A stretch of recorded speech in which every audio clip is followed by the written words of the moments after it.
Greetings and salutations. Welcome to.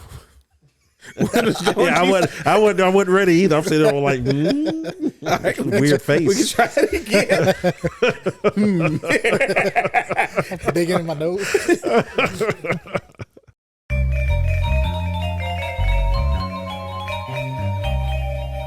Engage. Greetings and salutations. Welcome to Winners Don't Use Drugs, presented by Engage Gaming, episode 109. Nothing. Crystal clear clarity. On the casting couch. Hey, I'm sorry. It's been a while. It's been a while. I gotta get back into It's it. been a hop, skip, and a jump. Yeah. So we tried to. We're going to switch focus. Okay. Yeah. So it's not video game podcasting anymore. Those of you that are on our OnlyFans right now, you already know what the deal is. So Jasmine, you can go ahead and come on in. Okay.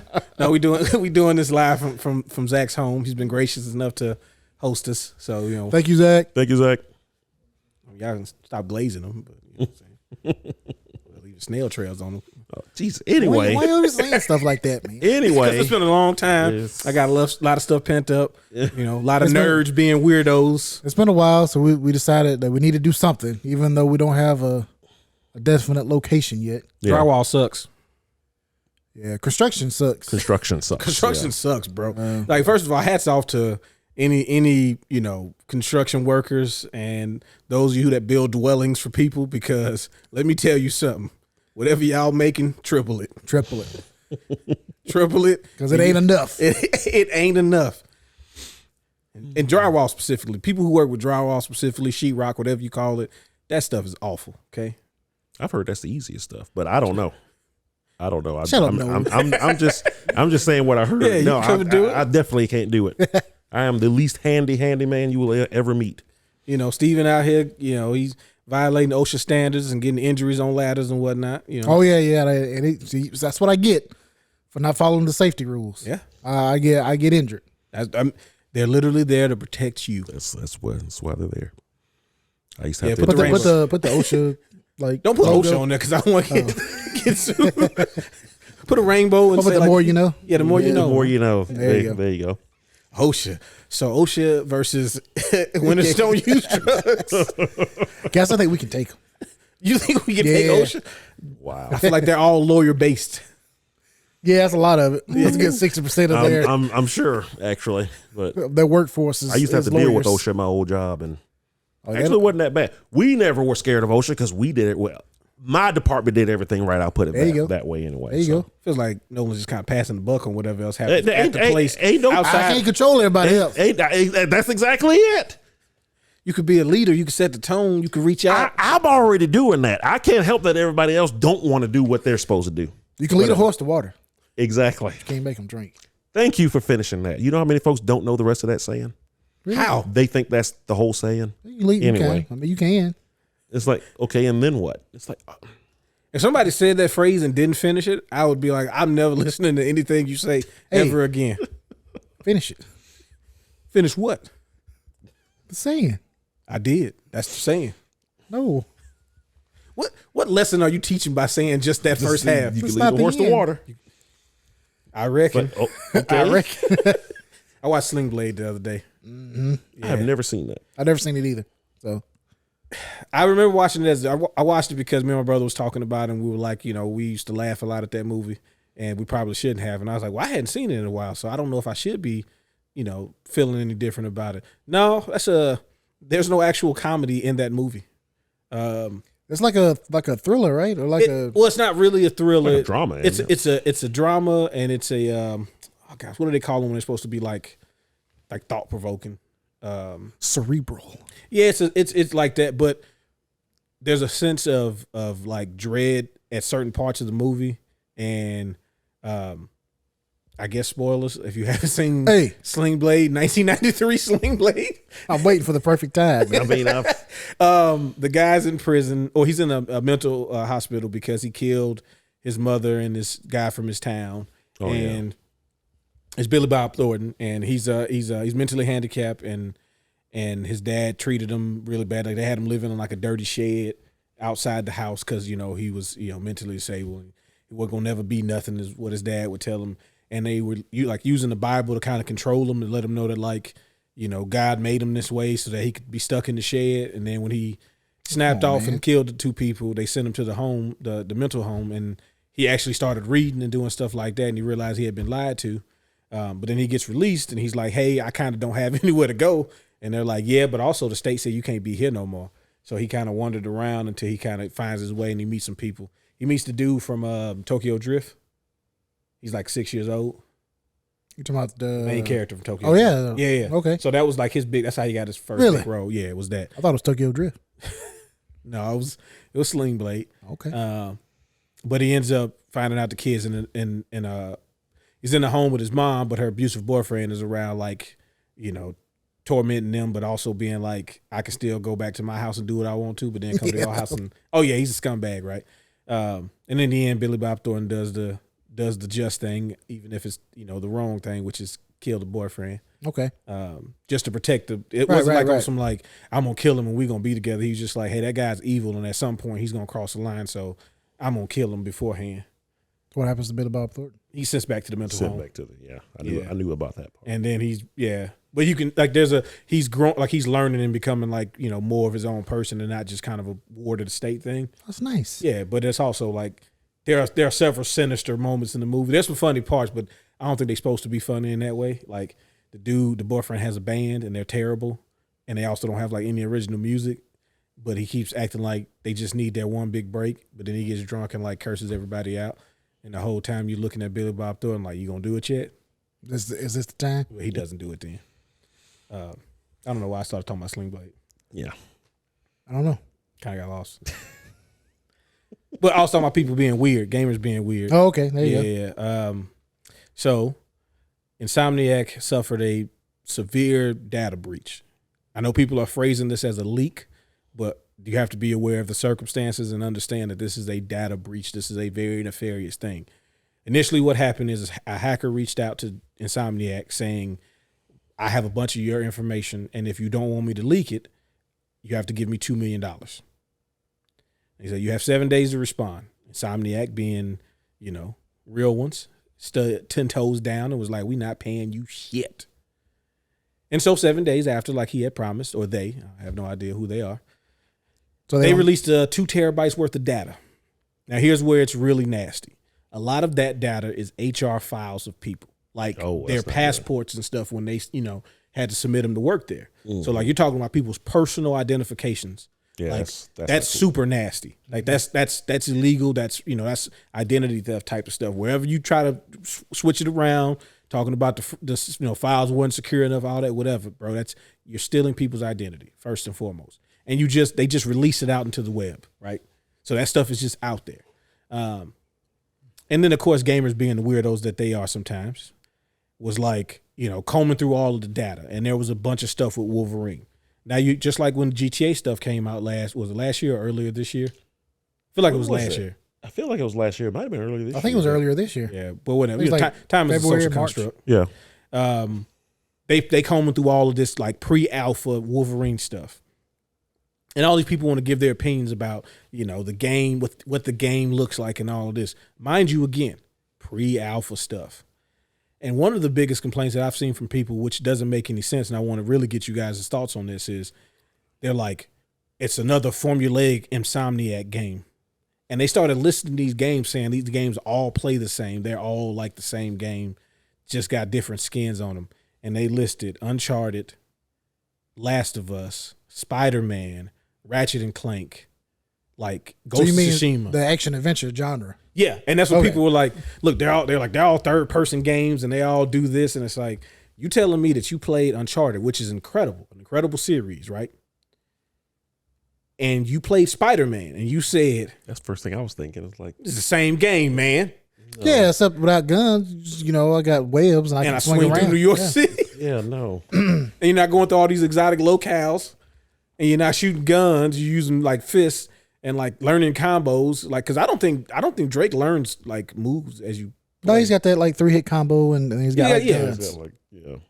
That's about it. Okay, yeah. You played Last of Us, and you was like, bro, this feels just like Spider-Man. Look at this clicker. He's just like Kingpin.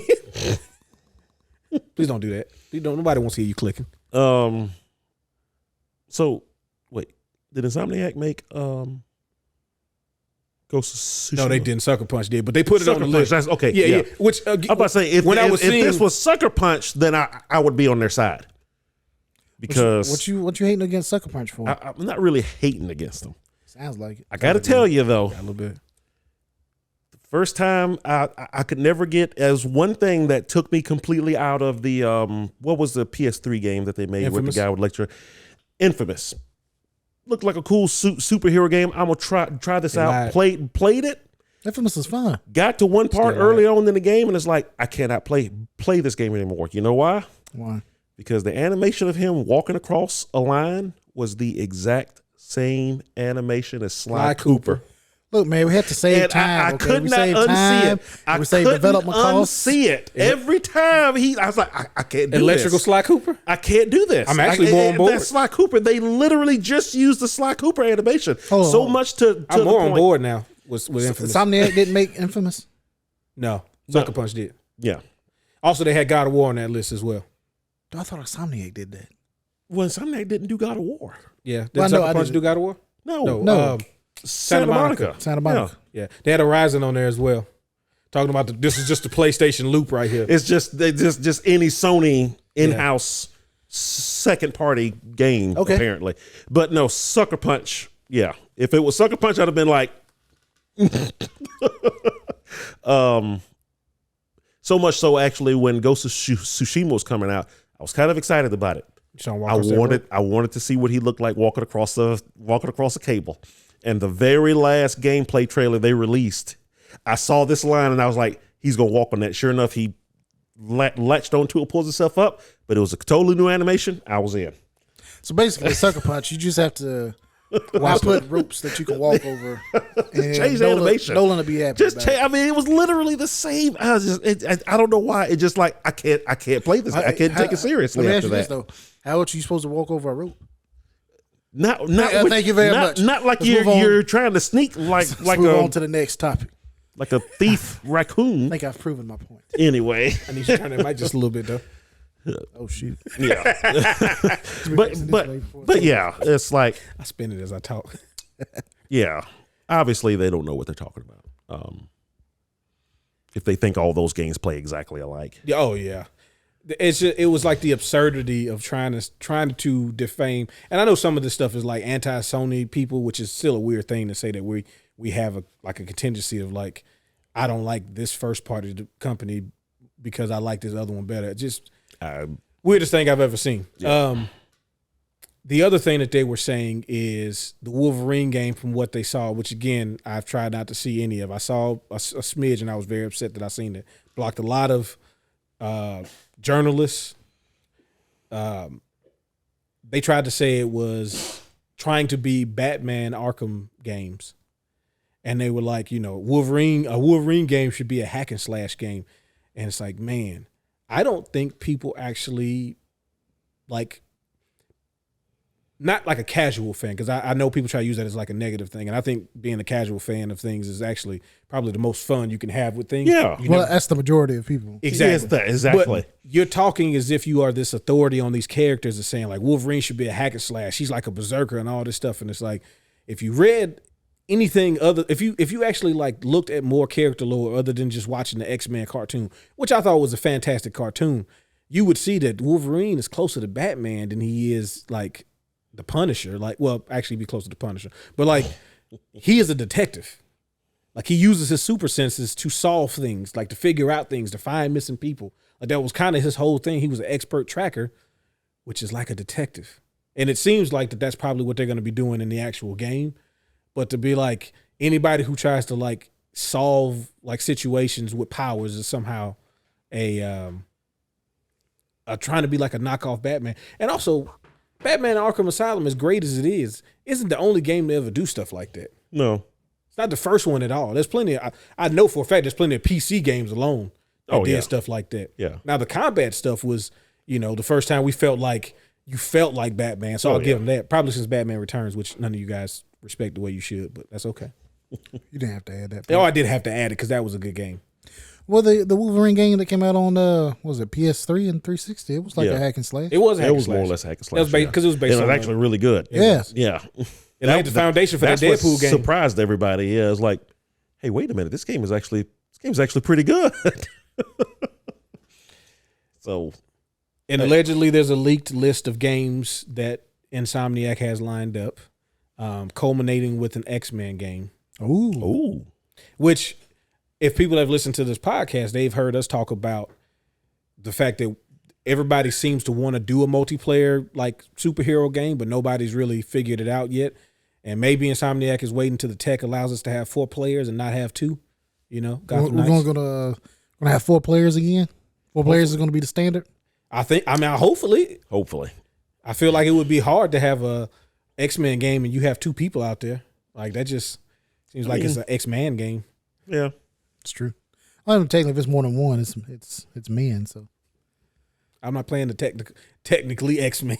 you gonna play Wolverine and press R1 for Cyclops to shoot blast at Jubilee. People.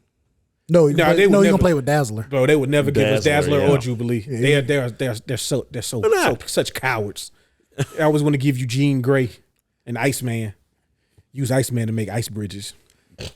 I'll take Iceman. I don't like Jean Grey though. Why you don't like Jean Grey? I don't like Jean Grey. You mean she used to say you when you fell down the hole on Sega? Yeah, she did. She did do that. Boom, boom, boom, boom, boom. That's the Savage Land. Still one of the greatest Sega Genesis soundtracks. Oh my God! Or if you truly want to hear the power of the Sega Genesis sound card, play that game. Play that game. Yes, sir. Get to the Shi'ar Empire. But let me tell you, the amount of tin cans you could hear clanging against each other in those tracks. That is peak Sega Genesis right there. Let me tell you. TV messing up? What is this? I'm getting a lot of static and feedback over here. Mojo's Crunch. No, I don't want to talk about Mojo. Let's not do that. Let's not do that right now. Got a lot of traumatic memories. Dealing with Mojo. Me too. So what you're saying? If they're gonna make an X-Men game, are they gonna do like individual games for different X-Men, or is it gonna be like Wolverine's gonna be like the Wolverine game is supposed to lead into the X-Men building the X-Men world. Yeah, because I think it'd be kind of weird to play it. I don't think who else wants to play with like what X-Men could hold their own game by themselves. Psylocke. I'm gonna agree with you because I like Psylocke a lot. Why do you like Psylocke? We ain't got it. I mean, I'm pretty sure we all have the same reason. Okay. What you mean? She's like a super spy. Okay. She has like multi-level telekinesis She's got kinetic energy. Which one are we talking about though? The British one, the Asian one, the white one that lives in Asia, and the Asian one that lives in the white part of the world? Which? I was talking about the one on Children of the Atom. Which Psylocke? Well, I'm talking about the one who on the what's the SNES? Yeah. Oh yeah. I'm about to say Mutant Apocalypse. That's the same one. That's the same. So right? I'm gonna sweep. I'm gonna pause at a certain time. Don't press my. Bro, y'all are some nasty kids. What? Someone press the sweep and pause? Oh my God. Yeah, that animation is ridiculous. I'm sure there are plenty of people who have done that. Her standstill animation, her wind pose animation. Oh yeah. Yeah. There's a lot of cameo influence on that too. So I'm with the Psylocke love. I'm just saying. Yeah. But I don't think nobody wants to play. I don't think enough people want to play Cyclops.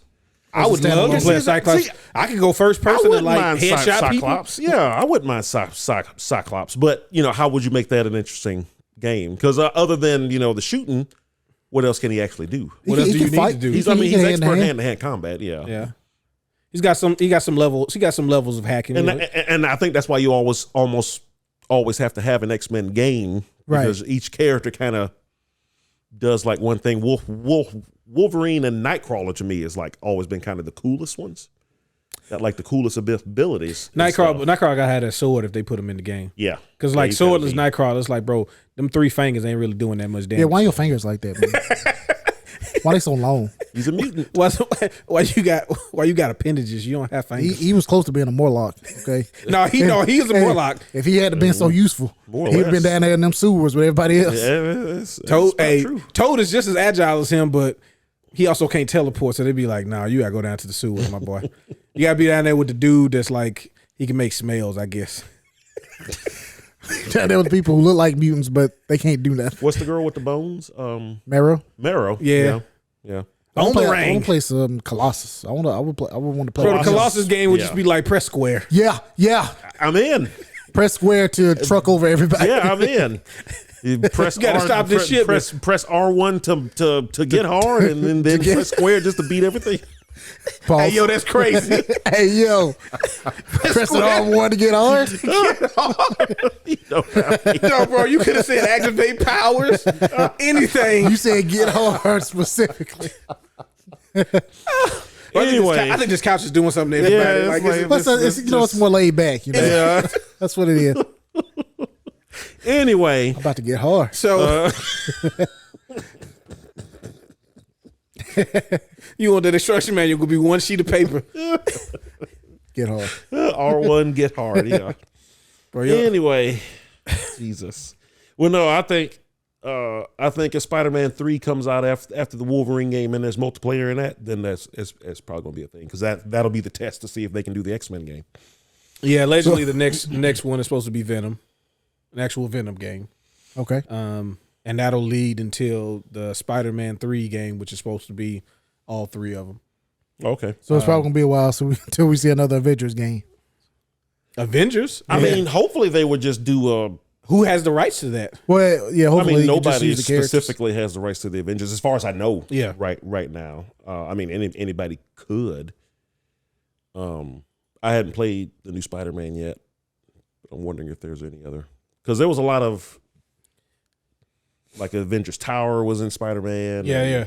Doctor Strange. Apparently, some DLC is supposed to go a little more into allegedly. Like that wasn't from the leak. That was just like rumors before all this stuff happened. That there was supposed to be some DLC that had more, not just Spider-Man, just Spider-Man characters, like Black Cat and stuff like that. It was it was supposed to be like more like Marvel characters that were going to. Yeah, that's what I like to see more, because I know they probably only have the rights to Spider-Man, so it's probably going to cost them more to get something else. Mm-hmm. But you can get, it's got to be cheap characters out there that would be fun to put in there. Get Morbius. Is Morbin time?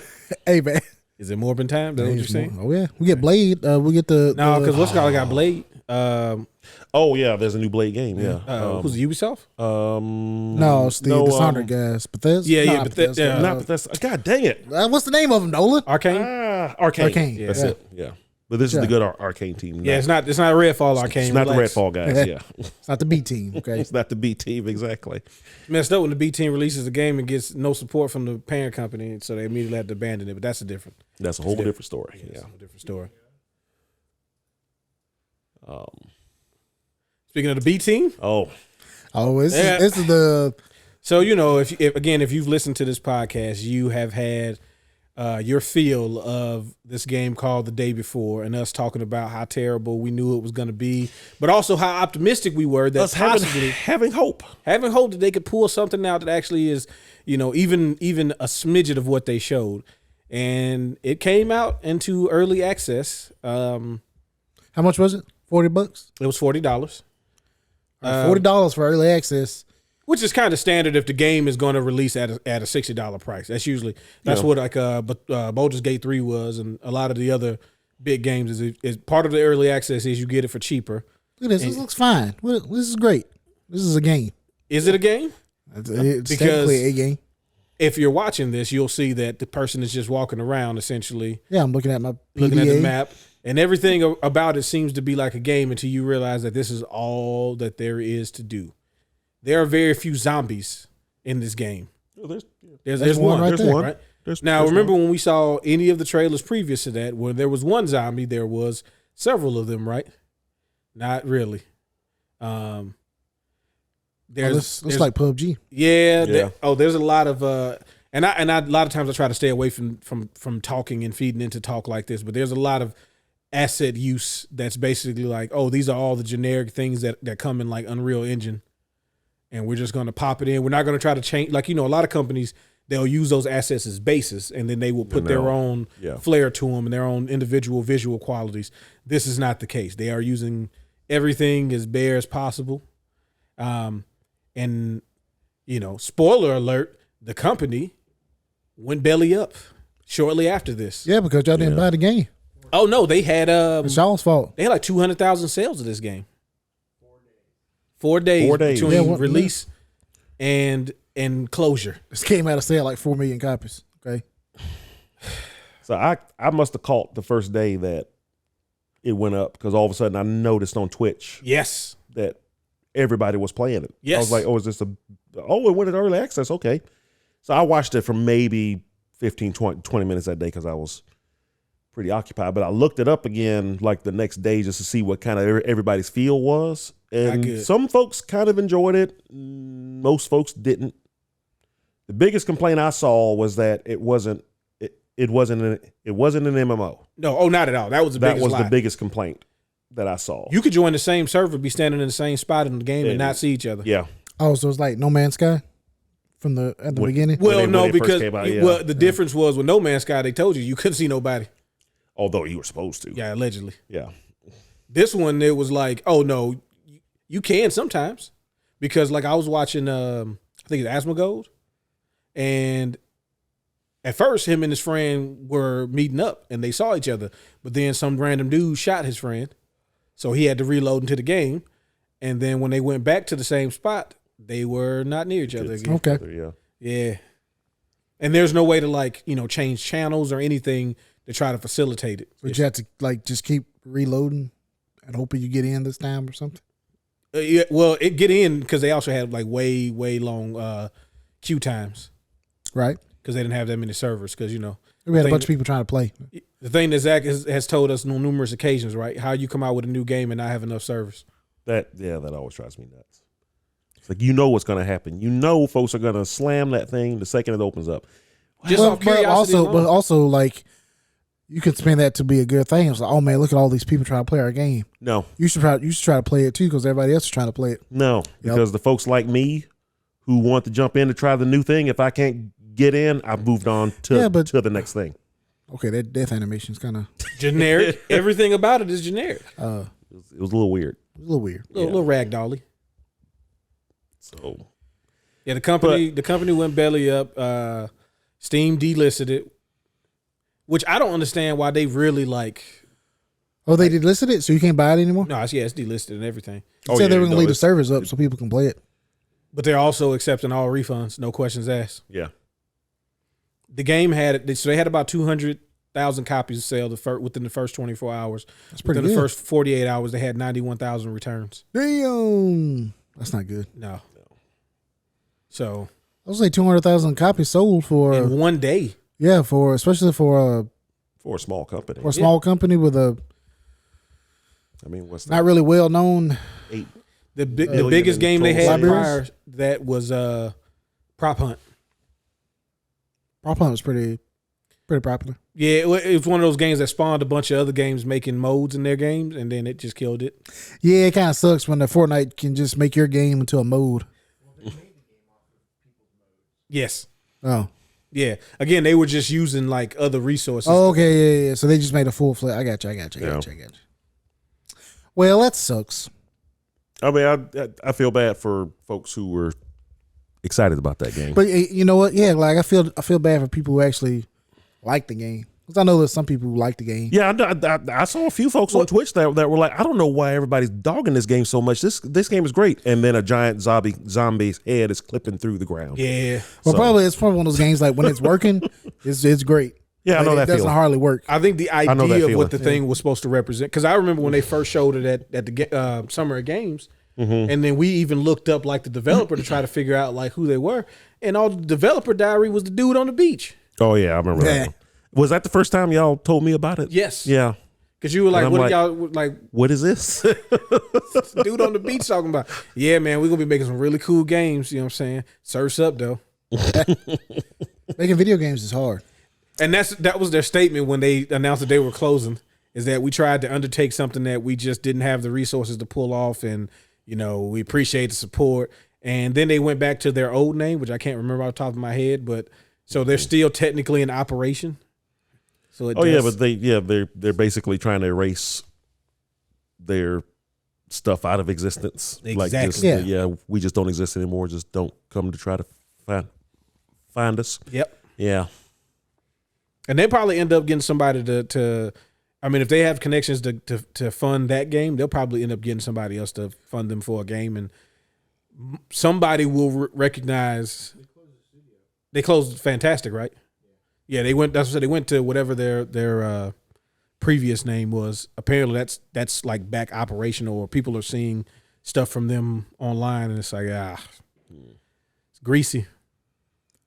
That's why we got multiple businesses, baby. Yeah, we can. I mean, that's something that a big company will do all the time. Oh, yeah.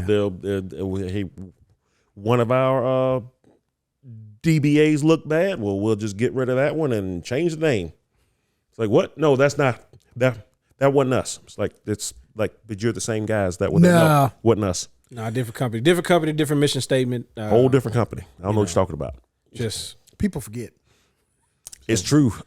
Gamers do forget. Given enough time, they will forget. If you can make a good enough game, which I don't even know what the bar would be, but there is a bar, and if you can at least meet that bar, they'll forgive. At least enough of them will forgive, like, loot boxes and shady practices, and because I mean, again, I don't know if you guys have been seeing, but we might not be playing Modern Warfare 3. There's a sure hell of a lot of people that are. Man, why y'all doing this? What?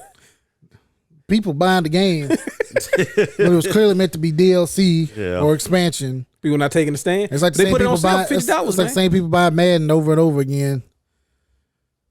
Well, I ain't gonna say Madden because they haven't really been bad. The expectation of Madden is much lower. The only thing I say that's greasy about Madden is you not being able to carry over Ultimate Team stuff because a lot of times that has real money in it. Yeah, well, it's like. Stop buying the Ultimate Team points, Monday, the V-Bucks, wherever it is. Yeah, but how would I get Deion? Yes, I gotta get Deion Sanders. No, you ain't gotta get Deion Sanders. They just that's Ruben Sapphire Deion Sanders cards. I gotta get them. No, you don't. You watch Deion Sanders on TV on Sundays. Saturdays. I'm sorry, Saturdays. Yeah. Sundays for NFL Films highlights. On a cold Sunday in Foxborough. Somebody breathing and it's like you can see the air. Yeah. The helmets, they have face masks that only have like 3 wires to them, which means people are gonna get folded. I don't know, man. No flag. Dude, I get buying games, playing them. Like, fuck it, I got the money, I'm gonna buy it. But damn, bro, sometimes you gotta say no. Gotta take a stand. Sometimes you gotta take a stand. I'm saying all this, knowing that I'm probably gonna get Modern Warfare 3 when it gets $40 or $30. $40 is your threshold, right? Because the $50 didn't feel like a sale. I know it's $70 normally, but like you can also kiss my grits on that too. Yeah. So I'm already mad at you for doing that. But I'm just saying, like sometimes $39.99 I can rock with you, my boy. There's other games we can play. Okay, I probably am. The thing that sucks, bro. The thing for those that have not played Modern Warfare 3.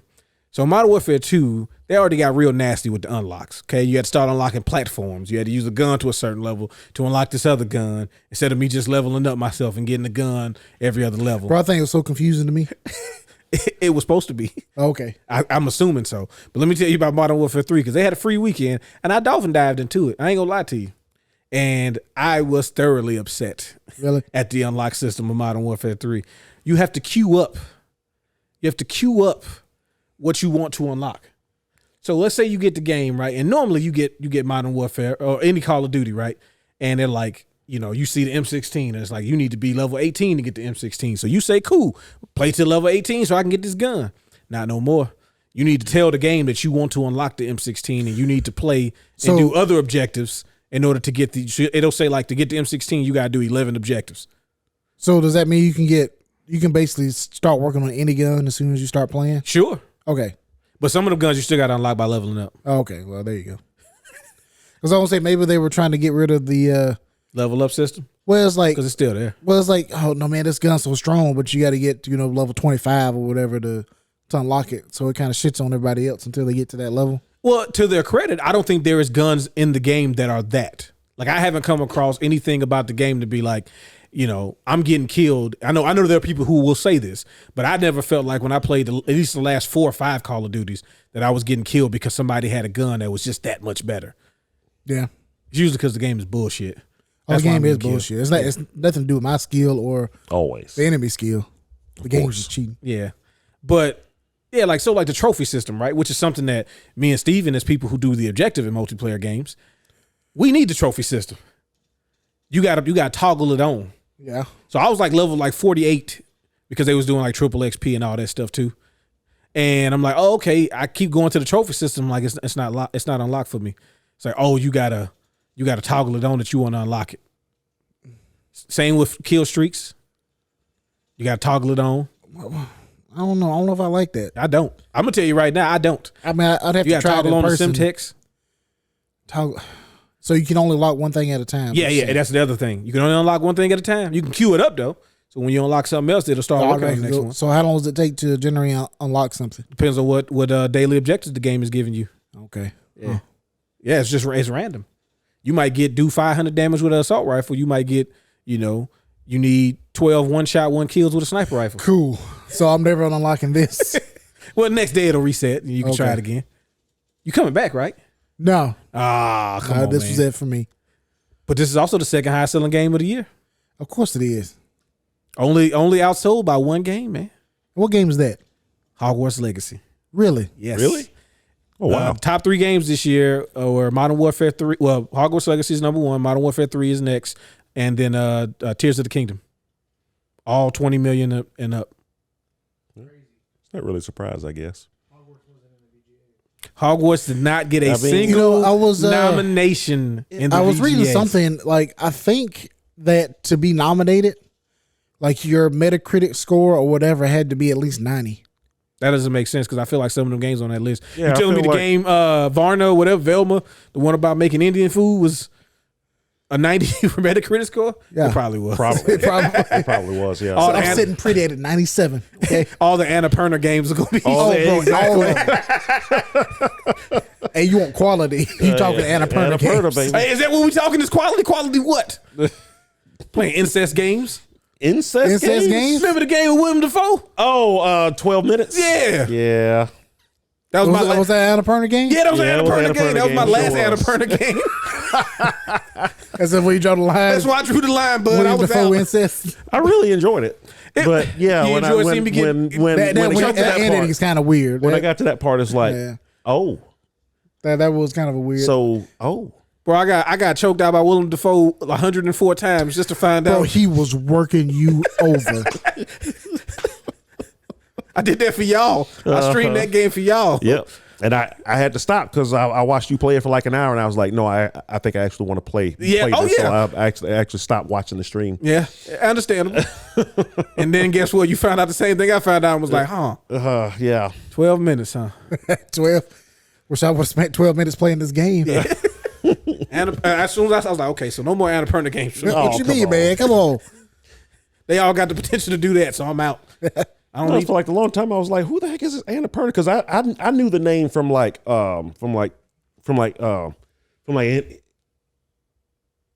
indie films and stuff. Mm-hmm. So I'm thinking they're only making like 1 or 2, but after a while they have like their own showcase shows and stuff. Oh, yeah, they Here are pumping the them out. 75 games we're making. I was like, God, what is Annapurna doing? So weren't they like? Are they considered an indie studio? I guess so. Yeah. I'm assuming so because they don't. Because they get like 6 games a year. It seems like. Yeah, but their They- games are usually their budgets Smaller, are much yeah, smaller. yeah. And they focus on a lot of different ways to, like, to their credit, they make games. They make like choose your own adventure games in a lot of cases, but they're all presented in various different gameplay aspects.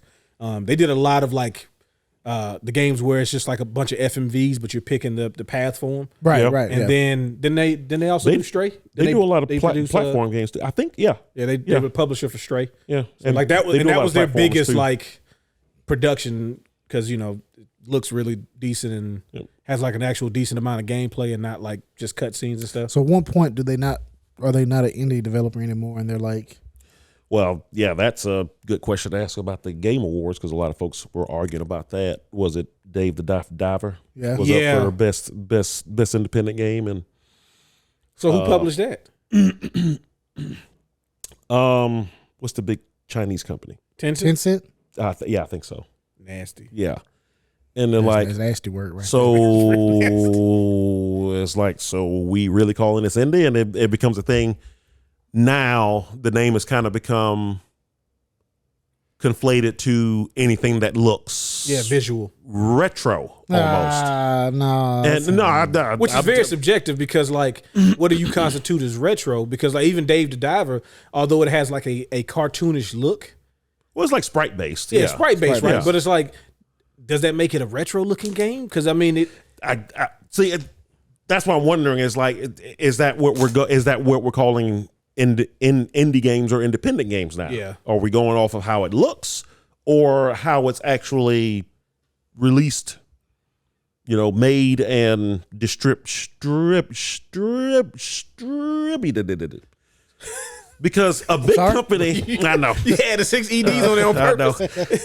A large company can make a Dave the Diver. Yeah, I mean, right? Epic Games made Shadowrun, right? Not Shadowrun, but Shadow Complex. Yeah, and it's like, and that feels like an independent game because it just it's obvious. It was clearly made by a small team, kind of fast, size and scope. Yeah, but it was a fantastic game. Yeah, but that wouldn't be an independent game. Sure, did feel like an independent game, really good one. But also another thing is like independent games.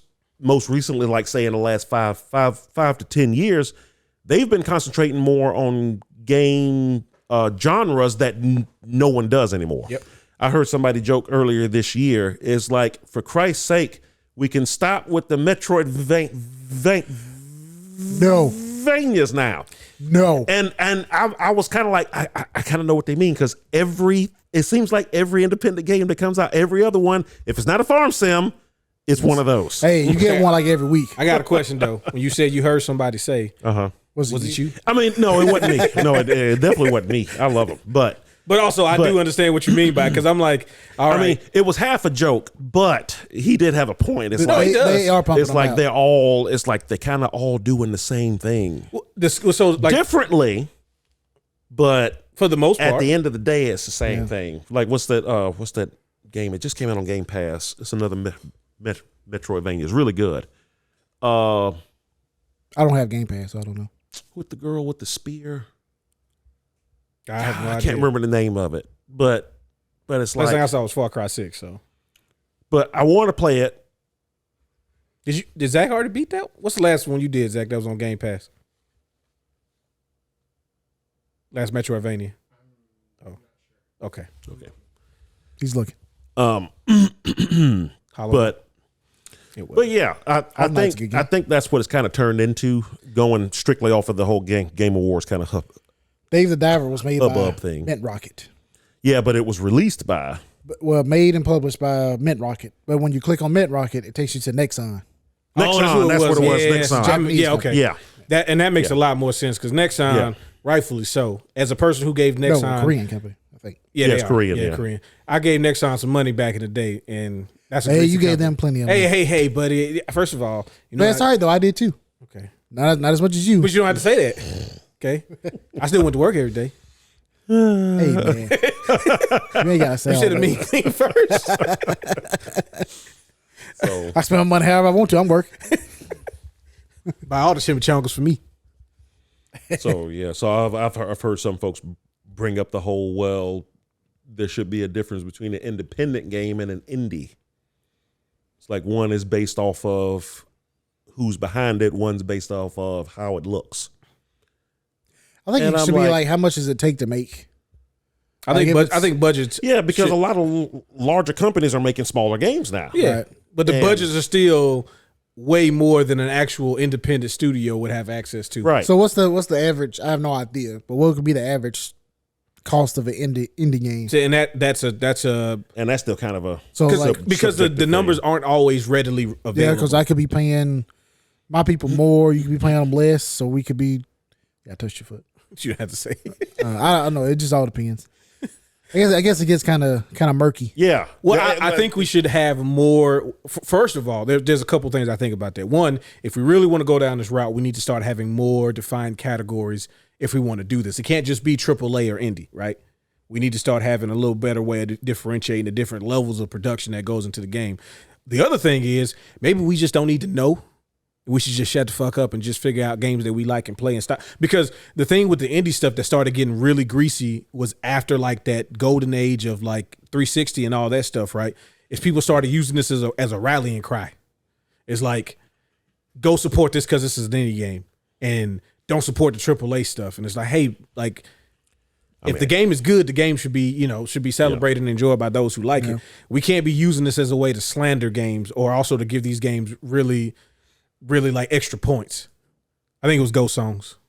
It's probably Moonscar. Ghost Song was the last game that Zach played. We're gonna say Ghost Song was the last one that Zach played. But that's another one of those like smaller companies, but it's on the Game Pass platform, or like something that maybe like how do we look at games that Devolver publishes? Are those indie games? Yeah, see, because they have some stuff that definitely looks like indie games, and then every now and then they'll have something that's like looks like they put some real cash into. Yeah. But like, Devolver themselves is not a huge company. But it's like this Devolver, the one that did Psychonauts? No, that's Double Fine. That's Double Fine. Double Fine. Which again is another one. Which is a kind of a Double Fine definitely would have been an independent company until they got bought by Microsoft. Yeah. So would an indie company just be one that's not? I mean, technically, it's a company that basically releases their own stuff. Yeah, that's the real like, there's probably not a lot. Not anymore, because the thing was there was that period where these people had games, they didn't require a big budget, but they still couldn't get the companies to support them. Didn't have anybody to help them release it, and then you get stuff like Xbox Live Arcade. Yep. Where now you're not having to spend all this money to print discs and books and boxes and sending them out to the big box stores and stuff. I can just download the game. Yeah, did was distribution. Convince people because that was distribution, exactly. Store space.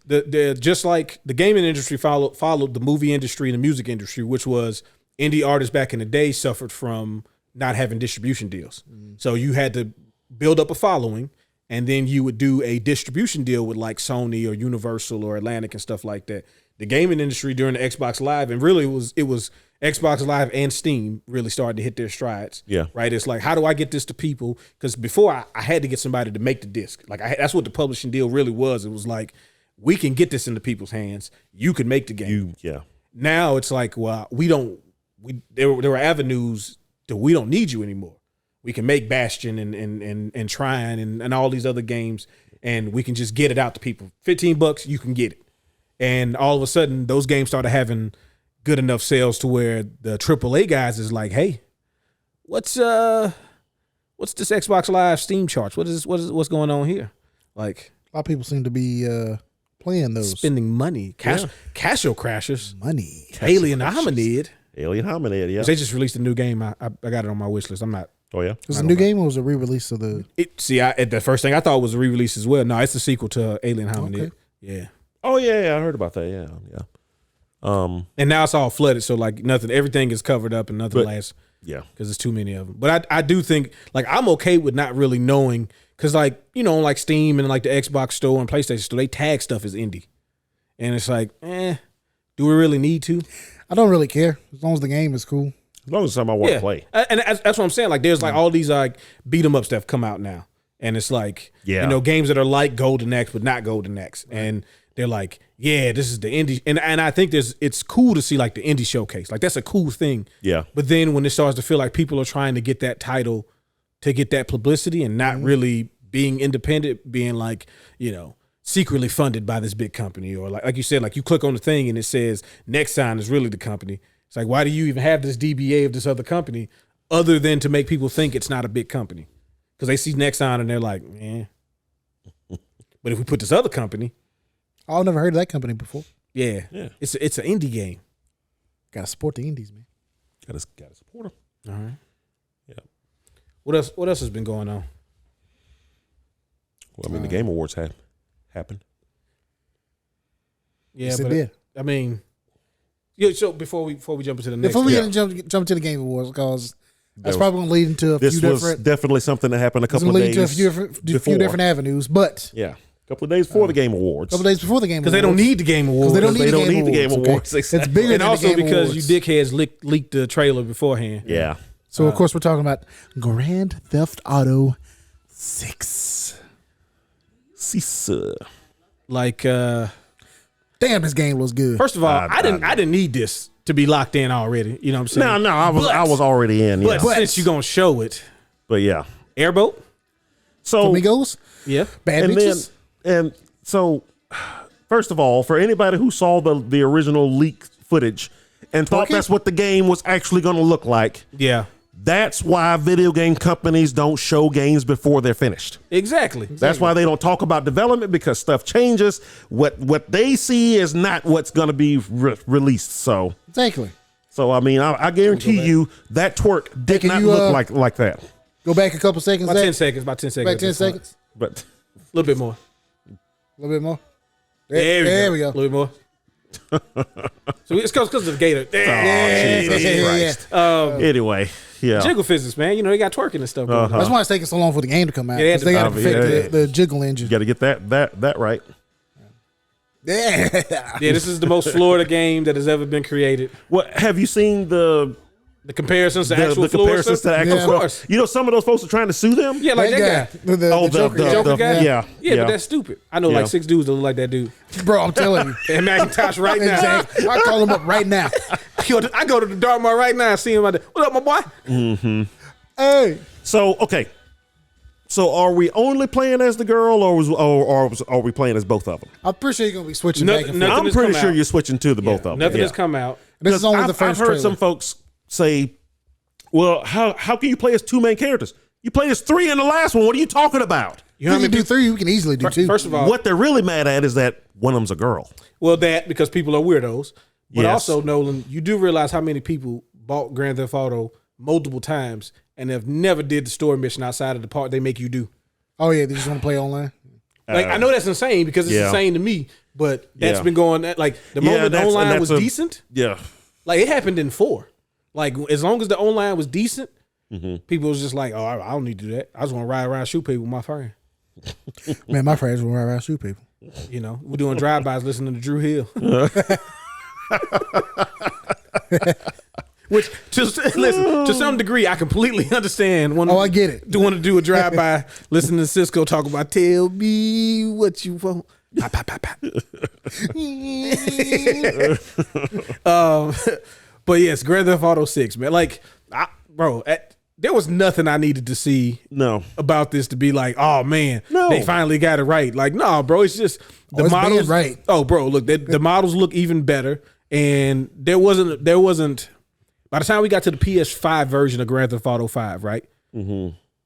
You could tell that the engine was maxed out. Oh, yeah. It's basically. Well, yeah. Because there was a clear difference between the PS3 version and the PS4 version, right? Like, if you played both versions, you knew immediately just from and I'm not even a frame rate person. Like, I almost hate people that bring this stuff up, but just the smoothness of it, the sharpness of the models and stuff like that. Yeah. But then when it went to PS5 and Series X, it's like, all right.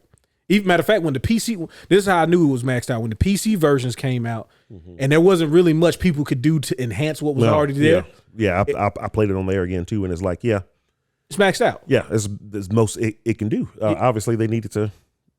And I think that's what they were really working on, is figuring out their engine. Well, so a lot of folks are saying, well, the game can't look like this because I think they're comparing it to Grand Theft Auto 5. No, you need to compare it to Red Dead Redemption 2. Exactly. It's like, did you not play Red Dead Redemption 2? That was a PS4 game. Yes. And still looked incredible. So, and this game is not on any of the last gen hardware. Brand new. In fact, right now it's only on PS5. Yep. Yeah. So all of this is running on PS5. And Rockstar doesn't do CG trailers. No, it's all exactly. In-engine. It's all in-engine stuff. So of course this is what the game looks like. They're not going to lie about that. And of course this is probably what the game exactly looks like. Yeah. Which, does it look like the greatest? Like, does it look visually better than like any of the games that we've seen recently, like Baldur's Gate and all that stuff?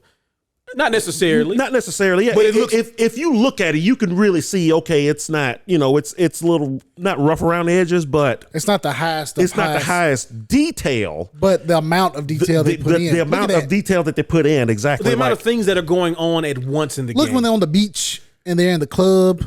So the one thing I do hope, look at all that shit. The one thing I do hope that when we first start the game. Oh, I bet you that doesn't count. Yeah, the one thing I do hope that they're not, like kind of overshooting, is the amount of folks just everywhere. Look at that. There are people everywhere. Yeah, I don't think people really consider everywhere. how much that pushes hardware. Oh yeah. And like in a world like Grand Theft Auto, that's the only thing. If this game comes out, looks exactly like this, but there's like a third of the folks on the street, a third of the folks on the beach and stuff like that. That's the only thing I'd be kind of like, you kind of lied there, but. Well, I think it'll be situational, right? Mm-hmm. There will be times where the beach will have more people, as it should. Oh, I'm sure. Yeah. There'll be times where these areas will be more populated. And then in some of the other like rural spaces, I'd imagine that you won't have as many. Oh, sure. People. Yeah. Oh, yeah. Which made me wonder how close to the panhandle are we going to get in this game? They said it's supposed to be a recreation of the state of Florida. I figured as much. Yeah. Yeah. So there will be some places that are very sparse. Vice City, Miami area. I wonder if you're going to have like a more Orlando. Oh, there's nothing in me that doesn't believe there's going to be a Disney World. Oh, there's definitely got to be like recreation, a theme park. like a parody of it. Yeah, that's what. Those are the things I'm excited to see. Like, what do they do with the fake Disney World? But then, But then, of course, you got to have the marshes and the swamps and stuff. Swamps, yeah. I ain't no gators, but you got to have the panhandle. You're gonna have to, bro. But you got to have the panhandle though. Yeah. Gotta have like Pensacola and Pensacola. You trying to go to locals? Fort Walton. Oh hell yeah! Hey, you guys. Yeah, just this giant black guy with a fight stick. Yeah, that's me. So I play fighting games in my GTA.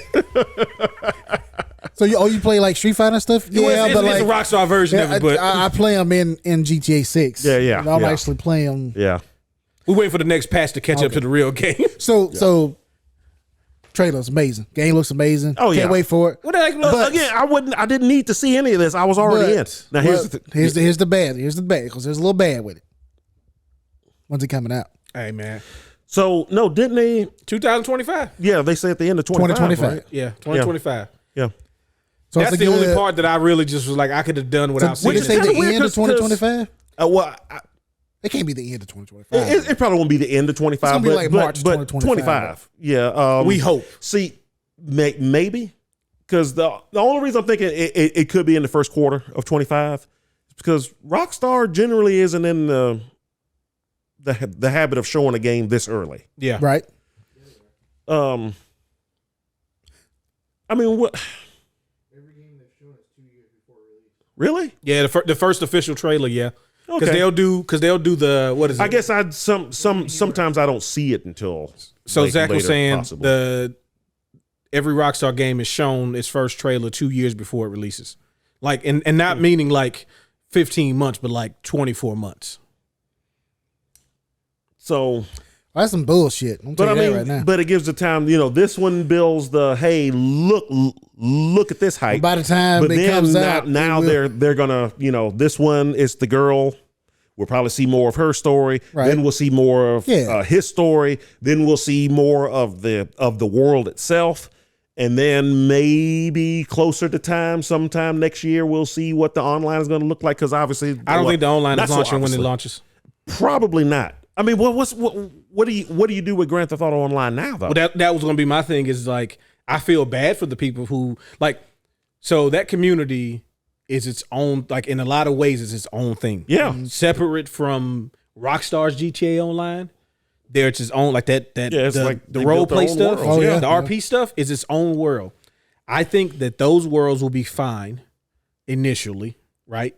Because one, I don't think the online will be out within the same year that the game comes out. Probably not. Because this is what they've done with Red Dead. This is what they've done with GTA 5. This is just what they do now. Understandable, right? The thing that's going to suck is there will be a period, more than likely. Now, maybe Rockstar is different, but we've seen this from too many companies to think otherwise, at least me. There'll be a period where the RP stuff will have more gameplay to it than what the actual new online will have to offer initially. Right. But when it catches up to it, those people who have spent money, which is kind of your fault, but I understand it, buying them shark cards and all that stuff, it's going to become irrelevant real fast. But man, if they got online and it looks like that, it ain't going to take much. I mean, people are going to go to it anyway because, it's going to look to the like club and see ladies twerking with the jiggle. I'm going to online. Okay, fuck the RP. Nah, I'm just playing. But it's just the fact that like it was really cool to see what they did with the GTA Online stuff with all the RP things and the amount of like content creators that were able to kind of find their grooves doing this stuff. But you know what? You got to evolve with the times, baby. Well, we should be used to it. Like it happens every few years. Like you're gonna have to change. You got to get new hardware. Yeah. And hopefully, whatever this changes into, this will be good for the next 10 years. So whatever. The thing too is to Nolan's point earlier, right? It's only on PS5 officially right now. Yeah. The PC version is not going to come out when this drops. Oh no. Which is another bad thing. No. So at the most, you way. may get a PlayStation and Xbox release the same time, right? Right. Maybe. That's another reason, maybe, but that's another reason why I feel like the RP community is going to have to keep doing this thing, for at least another 2 years after this comes out. Oh yeah. This what we seeing right now. This is for the single player. This is for us. The stuff I care for. Yeah, this is a story. We get to I'm excited to hear what the radio stations is going to be like. Oh yeah. You know what I'm saying? Like what's going to, because to their credit, I know people they keep porting over a 10-year-old game, but you know what they was doing to it? A lot of updates to adding even more music, adding even more talk radio stuff. Like they added more channels. Like if you look at the actual list of radio stations when GTA 5 came out compared to what they have now, has been increased, which is something that they hadn't been able to do in previous Grand Theft Autos. It's just little quality of life tweaks to it. So to imagine what they'll be able to do with this GTA and all of the tweaks and all of the stuff they can keep adding to it. And I hope they really go heavy on the Florida music like they did with the did with Grand Theft Auto 5. Like a lot of Florida, Miami. Like I want to hear some Trick Daddy. I want to hear some Trina, hear some Rick Ross. You know what I'm saying? I did the voice on purpose. I can do my own voice modulation. Like I want the game to come on and be like hustling. Oh snaps! No. I already know what you want. You and Steven want push it to the limit. Going to my head. I was going to say limp biscuit, but whatever. You just limp biscuit. Oh yeah, Florida, man. That's true. Florida. Turn, you got that red hat backwards. Fred Durst. I did it for the nookie. I wouldn't be surprised if Fred Durst would be like a mission giver in this game. Oh yeah. I mean, I would have said Vanilla Ice, but he went to hilarious. Crime Boss Rock City, so he's out. Oh yeah. Well, he can't. Contractually, I can't do any other game. It's like Him and Chuck Norris locked in. we locked in to Rockay wow. City. So, But yeah. No. I wonder if we actually started to get any buy-ins from actual licensed like car stuff and things like that, and like apparel, because there were some bits and pieces of the clothing that were licensed stuff. I can't see particularly car companies or anything like that wanting to be. you're gonna take our car and just rake it and customize it, shoot shoot and kill cops people with it. and rob banks and Yeah. Hey, I did all this in the Ford GT Exactly. or whatever. No. You know what car the cops can't deal with? This one The right Ford F-150. Yeah. Is that a Dukley? Yeah, it's a dually, my boy. Yeah. So Put Salt Life on the back of it. probably not going to happen. Probably not. So The Salt Life mod will come though. Oh yeah, okay. somebody mod it. Game comes out, getting ready to come out. Hype can't be any higher. They announced the price point $99.99. You still in? No, You some bitches. God, Lee, take my car, I bro. can't, bro. No, no, man, no. See what was I talking about earlier, man? You gotta take a stand, damn it. I am taking the stand. Now once it goes my ass in line. I'm standing in line. once it goes on sale to $70, then you buy that. $70. And then the sale price is $70 now. Yeah. But no, I've been saying this for years. Game companies have been wanting to charge you $100 for games for years now. They used Yeah, to, but- hey, hold on. hey, they used to charge you that don't mean that we $100. gotta They used let to 'em. back That in the don't mean day. that we gotta let 'em. But now, games are costing so much. This game clearly This is half a billion. cost them, probably more than that. Probably 1.2. It could be close to $1 billion. Yeah. No. It could be. Oh yeah. This? No, You don't think so? I'm not even talking about advertising costs, I don't think it costs that which is much. going to easily Oh, bro, take it when over. Advertising for this game alone is going to be $500 million. When the marketing Period. starts, you'll never stop seeing it. You may be right, but you may be right for that. But, you may be right. but You're going to see it during Saturday morning cartoons. You're going to see it during every sporting event. UFC 306 brought to you by Grand Theft Auto 6. Yep. No, I've been saying forever. There are very few games out there that could get away with charging $100. I'm just like you. I'm standing in line, just pissed off. Can't believe this shit. Bullshit. They're making me stand in with line. my credit card in hand. So which version did you get, Nolan? $180. You got the almost $200 edition. It comes. I needed first of all, I need the full scale map of the whole state. I got the week early access. Actually gonna use. No, but I need it. Yeah. And then I got the character portraits. It comes with this USB. When you plug it in, it gives you a wallpaper. Yeah. That I'm never gonna use because I got this Akuma wallpaper that I'm never changing. I got this computer statue of a car with a girl twerking on top of it. Press the button. Press the button and shit. Press the button. Fuck yeah. Can I pre-order that? Hey, but mine don't work no more because the battery died. I don't know what it is. I don't know why. The battery's pretty weak in it. That's probably what it was. Yeah. It's one of them watch. It wasn't them heavy duty watch batteries. Nah, I still killed it. Rockstar, please don't make this game $100. I mean, I've always argued that Grand Theft Autos are one of the only games that could come out and say $100 and everybody go, yeah, okay. Son of a bitch, I'm in. Well, shit, Nintendo charged $70 for Tears of the Kingdom, and that's the only Switch game that's been that high. I mean, yeah, it's the first one. Yeah, but I mean, Wonder, so far, Mario Wonder wasn't. It was the normally right. $60. So I mean, that's good that they put value on that game. They're like, look, this is a game because they aren't even adding any DLC to that game. That's how much crap is in that game. You don't need it. I put over 200 hours into that, damn near 300 hours into that game, and I know I hadn't done everything yet. Got my face. So $70. $70 is.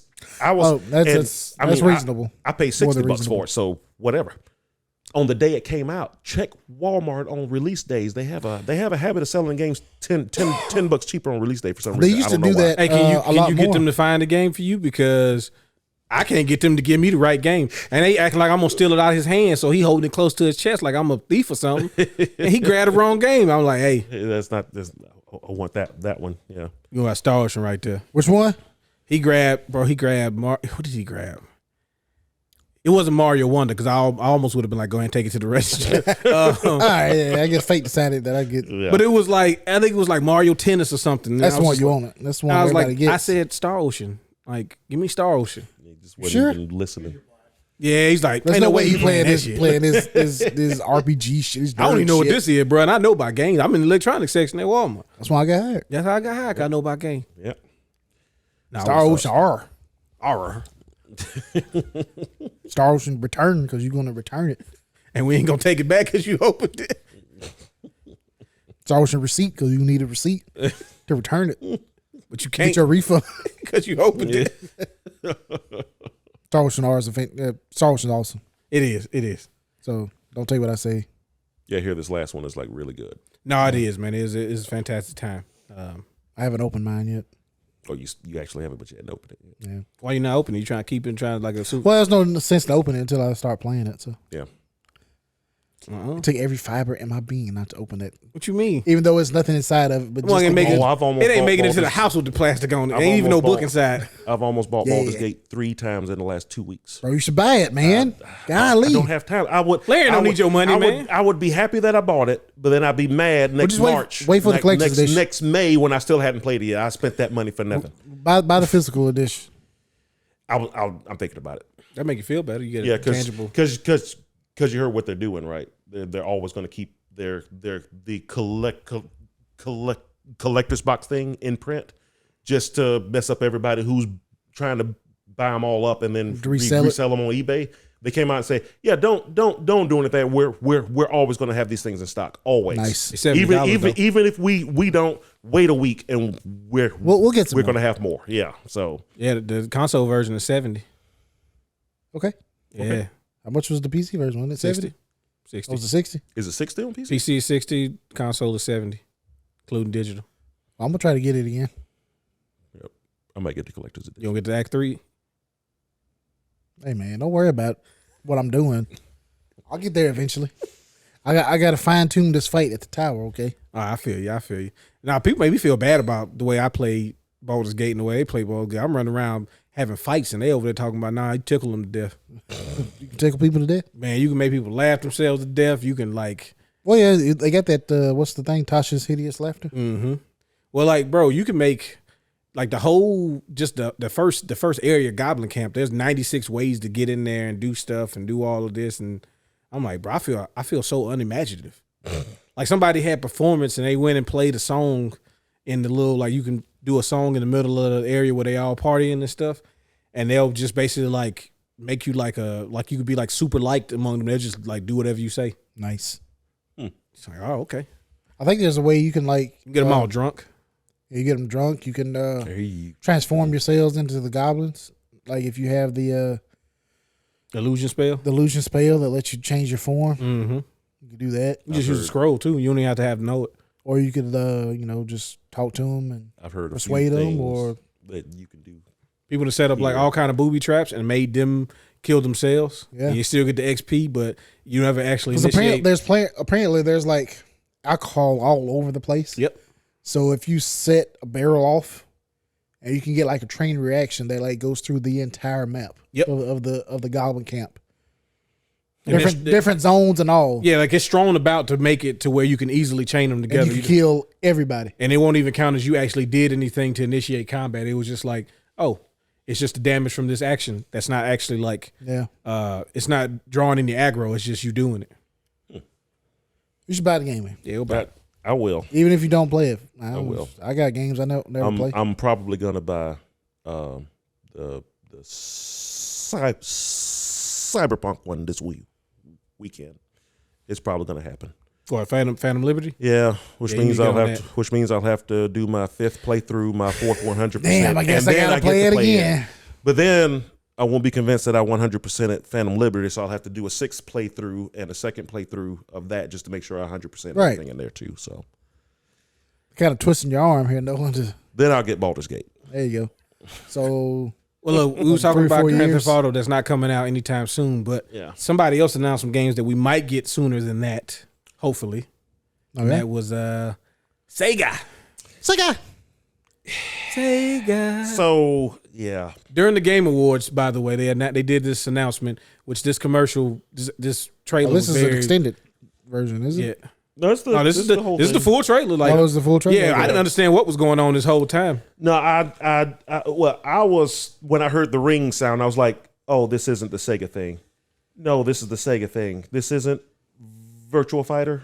Oh, well, you can let that go, bud. Virtual Fighter's coming. Virtual Fighter's coming. It's not Virtual Fighter. It's like, Crazy Taxi. Yeah, that was the dwarf helmet. What's going on here? Mm-hmm. So they're getting sucked into this mystery world of Sega. Apparently, Sega's an alternate universe, but you can go to it as a human if you chosen. I guess you gotta be chosen. You gotta be chosen. We ain't been chosen, and it's the Shinobi cabinet. Yeah, Shinobi cabinet. Now, I was like, okay, so Jet Set Radio or Jet Grind Radio, depending on what part of the world you're in. Jet Set Future. So okay, a new yes, right now. Yeah. That's the one I want. Yes, the Shinobi one. The Shinobi one is like I'm in. The Golden Axe, I was pleasantly surprised by what it looked like. It looks like what they tried to do. That's it right here. Yeah. A Crazy Taxi, yeah. Give us some Crazy Taxi. But that Shinobi, when I saw Shinobi, I was like, Shinobi looks amazing. What? Now all of these games are in development. Currently are in development. They've since done another showcase where they did like showing them individually, which I thought was really cool. Oh, there you go. That's what you want to watch, right? Yeah, it's not what we want to watch. So they did the Shinobi remake or Shinobi Next Shinobi Entry, because we don't know what it is. For those of you that are not watching, has a very like hand-drawn art style, which I was wondering what they would do if they brought it back, because you couldn't just do like,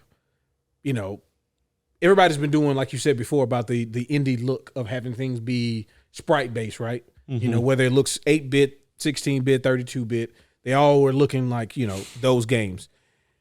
And I was hoping, like, because of what we saw with the Streets of Rage remake for one, and then with stuff like Shredder's Revenge, even though I know those are the same companies, but even like Double Dragon Gaiden, it's like, what were they going to do with Shinobi? And I think they picked the most perfect art style. Oh, it looks so good to do Shinobi. It does look really good. Like it looks amazing. It looks so good. They're really cool ninja. It does look like it might be a little Metroidvania-ish in some parts. I mean, from what they show there, or something else that it looked, well, even if it's not Metroidvania, it looks like the stages look more wide, because when he was doing the kind of traversal, it looked like a wider range of stage that you normally play. At least the Genesis ones that I played in the last few years, it had either a vertical, like it's just going up, or the stage is going to the right, but you don't really get to go back. Yeah. So I don't know if that, because if you can go back and forth, then you could just make a big stage and have them go at it. But either way, again, I'm in. You don't have to really convince me. Yeah, that should be. Oh. The Jet Grind Radio apparently supposed to be open world. Yeah. Which Jet Grind Radio was always it was trying to do open world before we really had open world.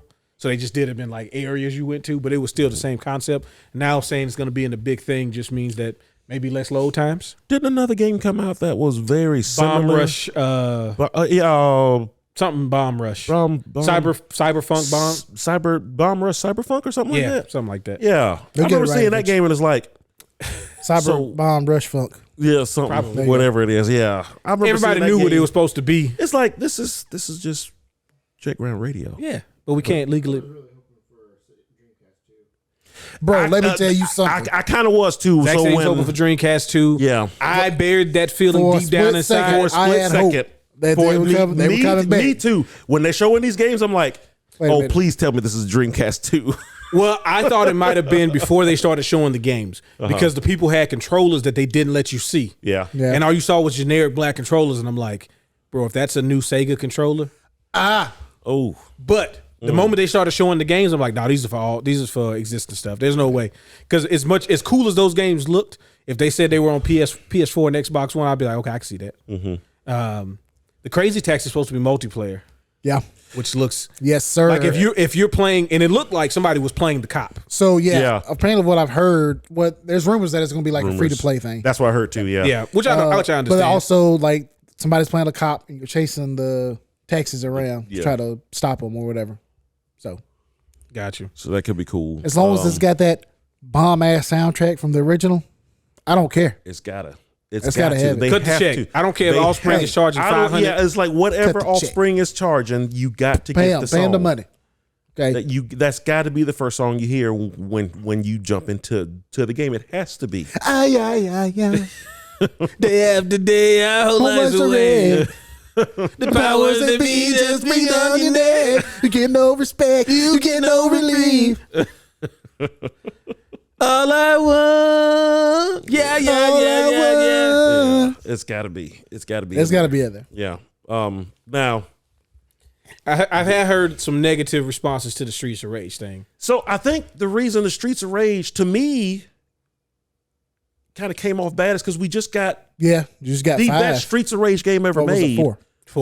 Yeah. That was like 3 years ago. I know, was it but 3 years ago? It was 3 years ago. But the DLC Don't was just last year. Yeah. The DLC wasn't actual but still, it's in everybody's mind. Yeah. That's what most people think of. That's what the next evolution. It goes from being like this beautiful hand drawn art beat 'em up game to, and I know this is early footage. Yes, but kind of a generic. Only like 3 seconds. And like 3 seconds of it. Yeah, but kind of a generic looking, clunky looking 3D brawler. Yeah, and I think the biggest problem is, I feel like Sega was trying to show us every game looks different, right? Right. Yeah. But the problem is, again, to your point, we already seen what Streets of Rage can look like. And they're like, well, Shinobi already looks hand-drawn. Yeah. So we got to make Streets of Rage look different. Well, Why couldn't we just make Streets of Rage 5 look like Streets of Rage 4? But Golden Axe looked really good. Golden Axe looked interesting at the least. But as far as graphics-wise, it looks better than the 3 seconds of Streets of Rage? To me. Oh, it did. It did. But also, Golden Axe, to me, is probably still the lowest in the totem pole out of all those games. See, to me, it's Jet Grind Radio, but... Yeah, well, I grew up. I like it, but Golden Axe in the arcades, and still being astonished at two things: that I was playing Golden Axe at home, and that Sega totally lied on the back of that box because they were using arcade pictures on the back of that box. That game did not look like that at all. Nah, man, we wouldn't. But we got you. Hey, we got you with Alter Beast as well, didn't we? Oh yes, you did. Right from your grave. Right from your grave. Yeah. Sound card is getting pushed to the absolute limit. It had no sound card. Pushed to the limit. The Genesis had no sound card. That's why the sound was so bad. You had a choice. You can make your game look and play good, or you can make it sound good. You make it sound okay. Well, unless you were Sonic. Unless you were Sonic, exactly. Somehow Sonic found a way to get some good music. They had the clearest Sega out of all the games. Yeah, and the music sounded incredible. Yeah. It didn't sound like it was made in a metal factory that made metal. What do you actually make in this factory? Metal. Like Tins and coppers. irons and steels, Aluminums. Aluminum's very tingy sounds. Metals. We don't make anything that's more than a third of a centimeter thick. Nothing's dense here. Everything is echoey and thin. Yeah. Yeah. So, but yeah, the Golden Axe looked interesting, but I'm quick to point out that we already had a 3D Golden Axe. You are somewhat correct. recently. Nah, that was something different. Okay. Yeah, that was something different. Yeah. So it's like, oh yeah. Oh. I would have liked the Golden Axe with the hand drawn style of. I would like Shinobi. all of this with hand drawn. Exactly. Except for maybe Crazy Crazy Taxi and Jack Ryan. But Jack Ryan that Radio, uses yeah. just cell shades, and it looks like it's doing the same thing. Yeah. I wonder now with Jack Ryan, I do have one hope for that is that I get to create my own person because as much as I love Beat and Gum and all of them, like they do still kind of look stupid sometimes. See, it's because you don't get the essence. See, you don't understand, man. I mean, it's all about counterculture, and we don't have to look the way you want us to look. You know. Yeah, but you look like a bunch of like D-bags that I seen before. Man, you're not wrong. You look like a bunch of posers. Also, it's always weird that your team had like a bunch of like very different people, and everybody else had like uniforms. And to a degree, sometimes they was styling on you too. Well, yeah, it's like the punk rock chicks, like they was fly. You know, you get a group of like-minded individuals together. I thought we were like-minded individuals. But yeah, but we're like we're very idealistic. You're like-minded, individualistic, but individualistic. Exactly. Yeah, we're part of the same group, but I do my own thing. Yeah, I see. That's the problem. That's why we're gonna collapse in the end. We need to be uniform, bro. We need to be on the same page. Damn it. Yes. Let's get a badge or something. You can't tell if I'm getting jumped. You don't even know if that's me for real because you don't know what I'm supposed to be wearing. I'm wearing I think that's Darius. I don't know. Please help me. It's me. He's not wearing a uniform. He's not. They fold me in, guys. Guys, please. It could be any individual. I don't know who that is. Oh, it's me. Come back to the hideout like, bro, they stumped me out so good. Dude, that was you. Yes, that was me. I looked you in your ocular cavities. So I thought that it might have been you, but I wasn't sure. Bro, you looked me dead in the eyes and turned away. I saw it. Oh, man. I saw that tear welling up because you seen how bad that ass whooping was. Bro, they used all they spray cans on me. All of them. I don't want to take these rollerblades back. Fuck it. I don't want to do this anymore. Okay. I just want to do some cool tricks and all that. And all of a sudden I'm getting stumped out by these chicks wearing like combat boots. Now we're going against authoritative regimes, and I don't know, man. That dude got a long gun too, bro. I just want to do a ollie. Like I don't. Bro, that's not a rollerblade trick I at want all. to do a kick flip. Yeah. No, that's not. I just want to do a heel grab, bro. There you go. I just want to do like a 360 heel grab. I don't. Yeah, I don't know. 50-50 grind. I need to watch that roller skater movie again. Brink. No, not Brink. Well, yeah, Brink and Airborne. Airborne's a badass movie. You just like because Jack Black's a bully in it. Jack Black? No, I think it's a good movie. Oh, okay. Okay. You can see some chick in a bra on that one too. Probably. This is couch. I wouldn't have said that normally. Yeah, it's the couch. Okay.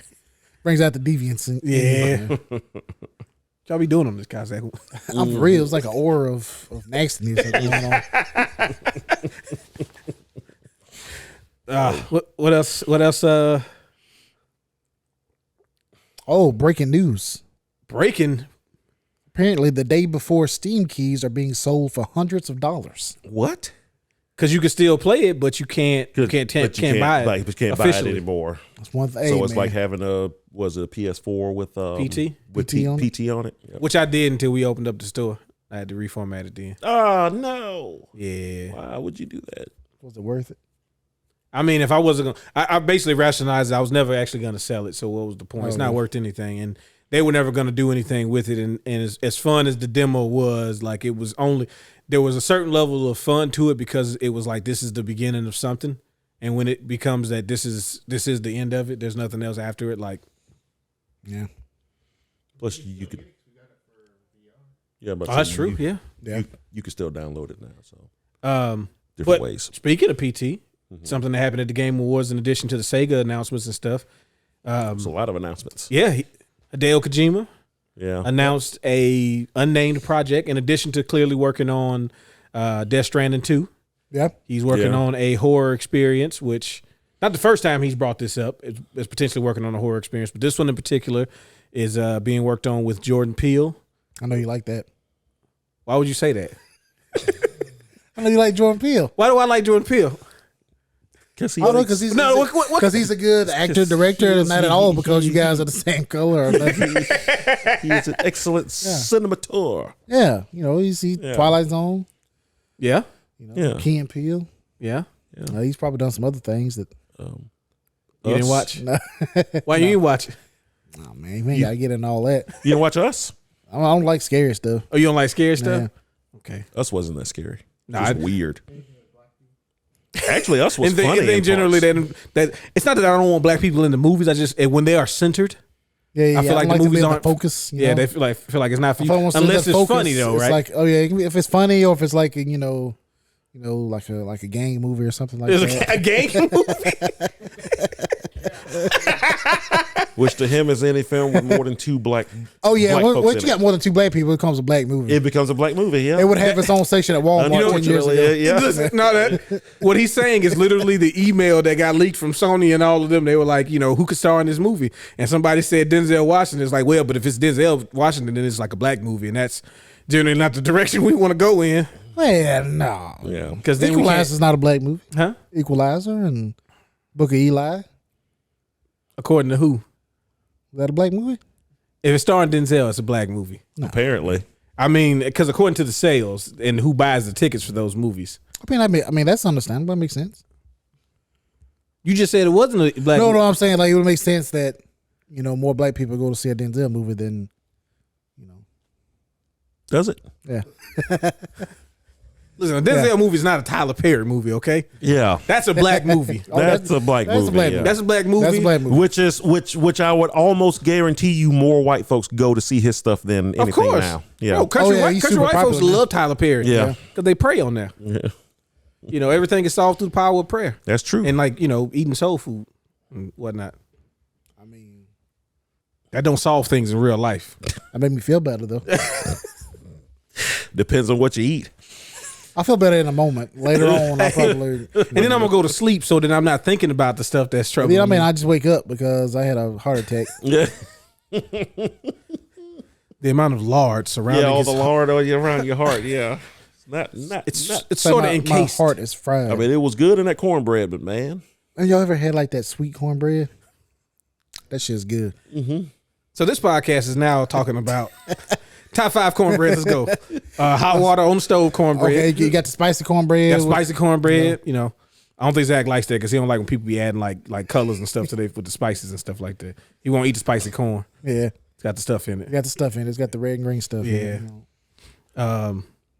Jiffy. I know that's taboo to say. Well, I tell some Jiffy up. Jiffy's fine. It's like a classic. It's like your grandma gonna get mad at you if she see that you brought the Jiffy to the dinner, so you can't let her see it.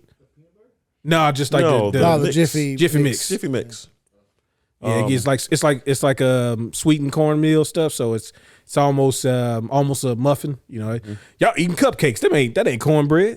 Oh, yeah, exactly. My mom used to make. Well, I guess she still kind of does. She makes her own cornbread in like a skillet. Yeah, that's what my mom does. So good. Yeah, it's good. So good. Make some big beans and some cornbread. Ooh. Okay. Anyway, so back to video games. Yeah. We start talking about sharecropper food in a second. Yeah. Yeah. So when's the last time you ate some chitlins? No, they just did last month. 3 weeks ago. Never. Yeah. About 4 weeks ago, I guess now. Yeah, Thanksgiving. Yeah. No, tearing up some chitlins. When was Thanksgiving? Was that 5 weeks ago? Man, don't say that. Probably today. It was probably 5 weeks ago today. Yeah. I was eating chitlins right now. Damn. That's kind of chitterlings. It's kind of coincidence though. Yeah. I brought it up at the same time that you were doing it. Yep. Because in the future, the past has been foretold. It's true.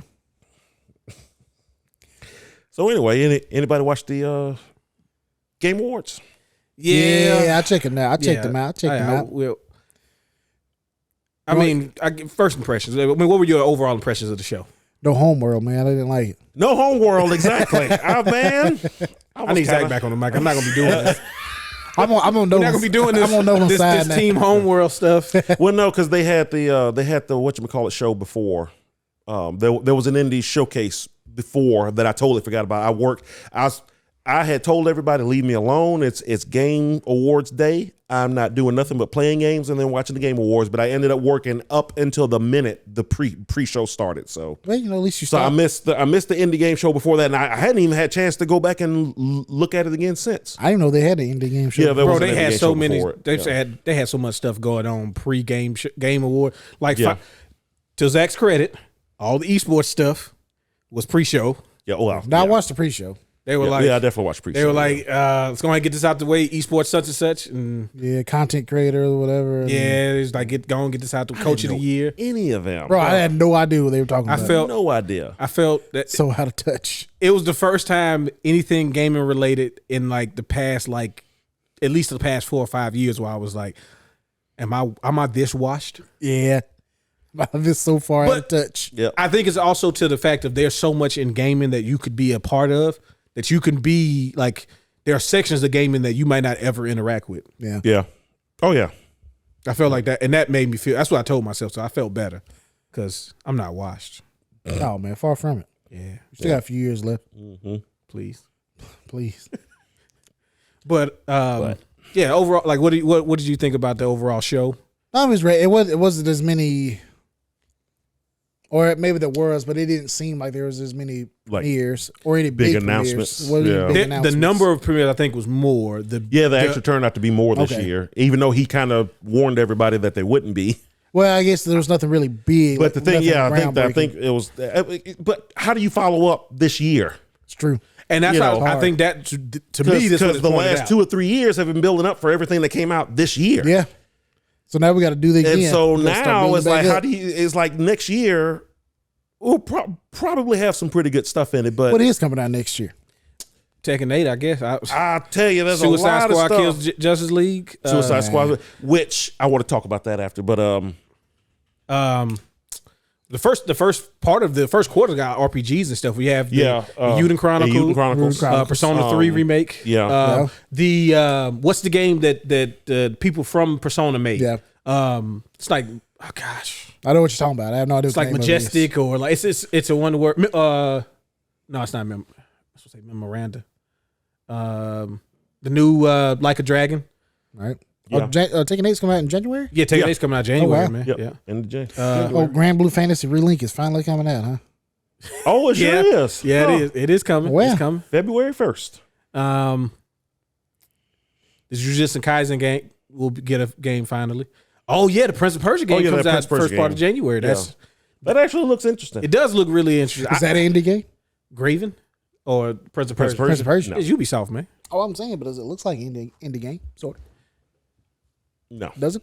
It's just side scroll. Well, it's just action adventure. It just doesn't have the big budget graphics to it. That's really what it's missing. Yeah. So, but yeah, Suicide Squad. Yeah, I'm just not really. You not gonna buy Helldivers 2? No, a game that's not out yet. Not really for me. Sucker for Love. Oh, I definitely gotta get that. To Die. Date to Die for.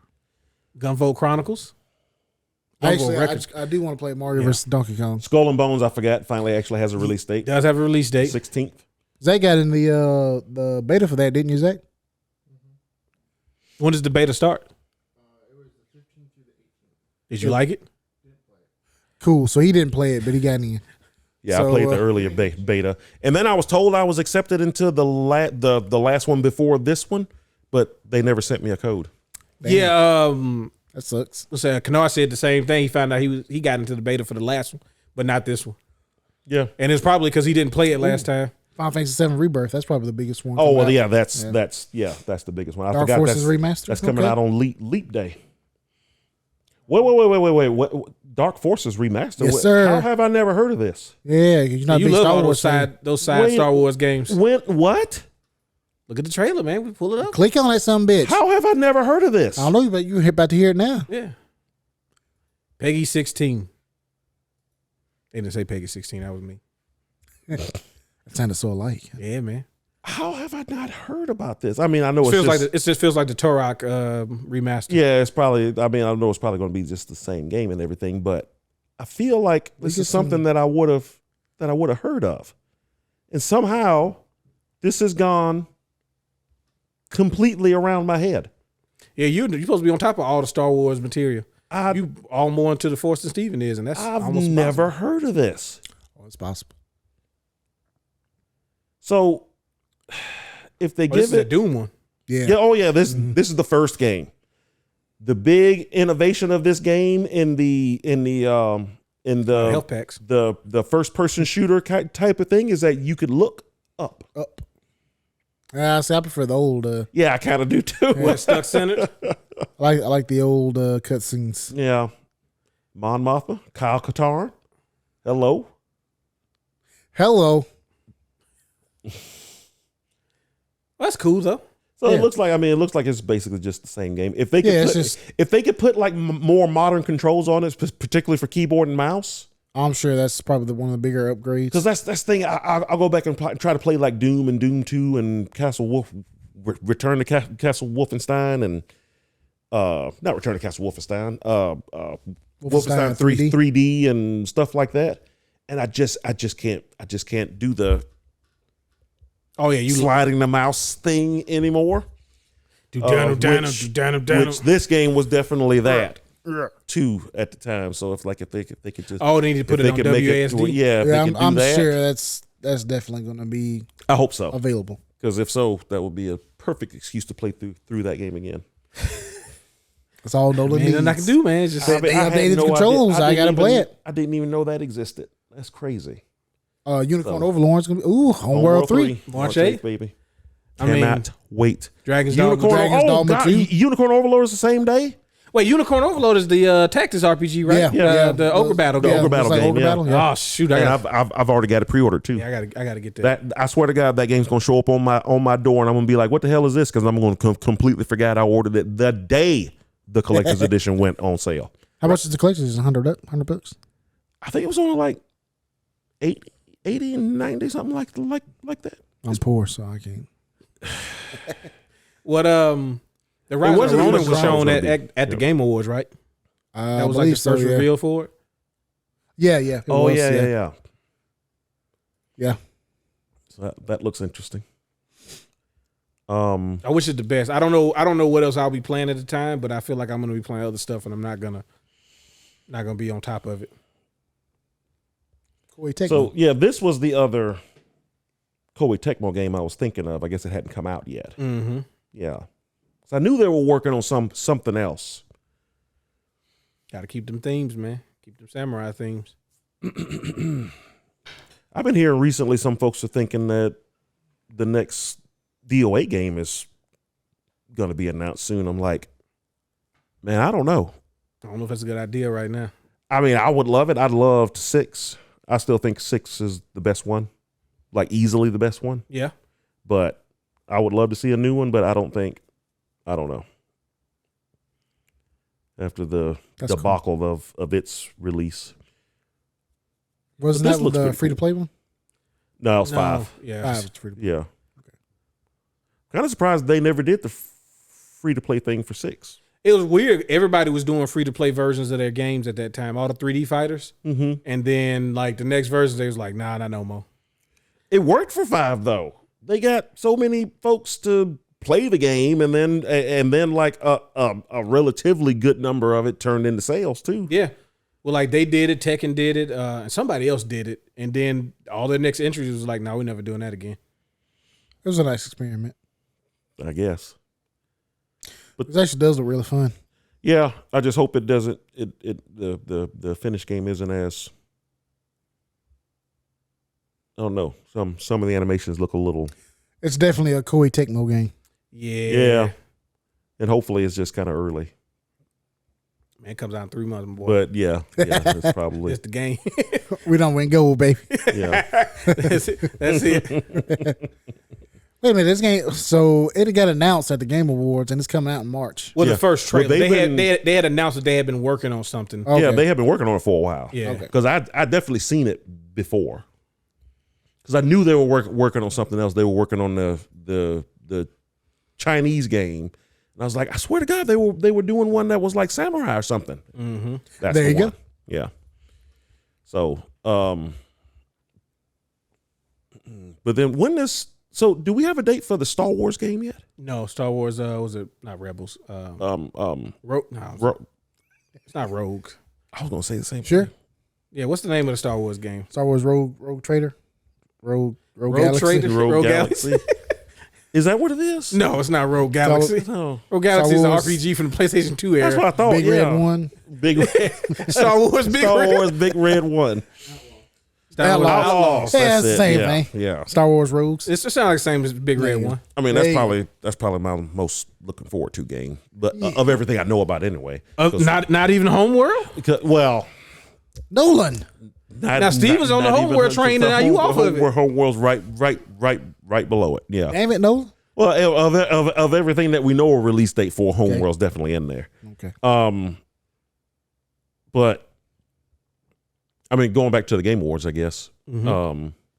But yeah, I still enjoyed the show. I know a lot of folks complained that it was boring, that wasn't anything exciting. But again, I think Christopher Judge came out throwing daggers at Call of Duty as soon as this thing started. I was like, that was rough. yeah, he said his speech was longer than the Call of Duty campaign. Good.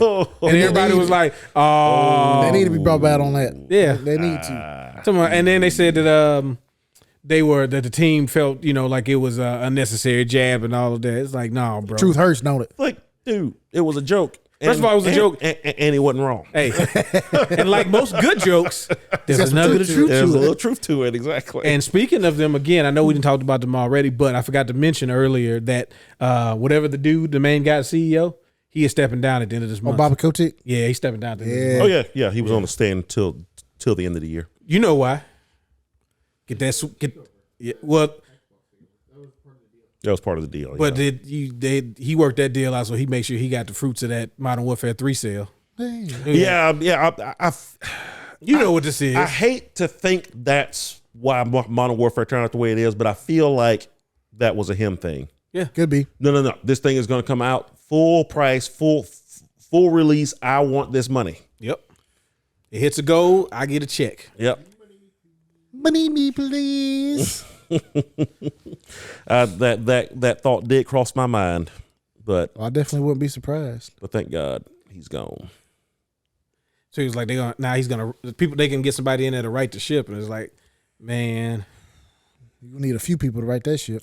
I just don't know mean- if Microsoft would feel like it's advantageous to them to not do yearly releases. Like nothing about For Call of Duty. yeah. Yeah. Oh no, they're gonna try to get some of that money back. So Well, I mean, the next main game has been worked on for the last while now, so it's coming out It's coming out next year. No matter what. But after that, Gonna bring you back in. He's getting sucked back in with that one. Yeah. The next Black Ops. oh yeah, if it's Black Ops, if Yeah, it's it's some It is blops, Black Ops. Some blops. the COD blops, baby. I gotta get it. Yeah.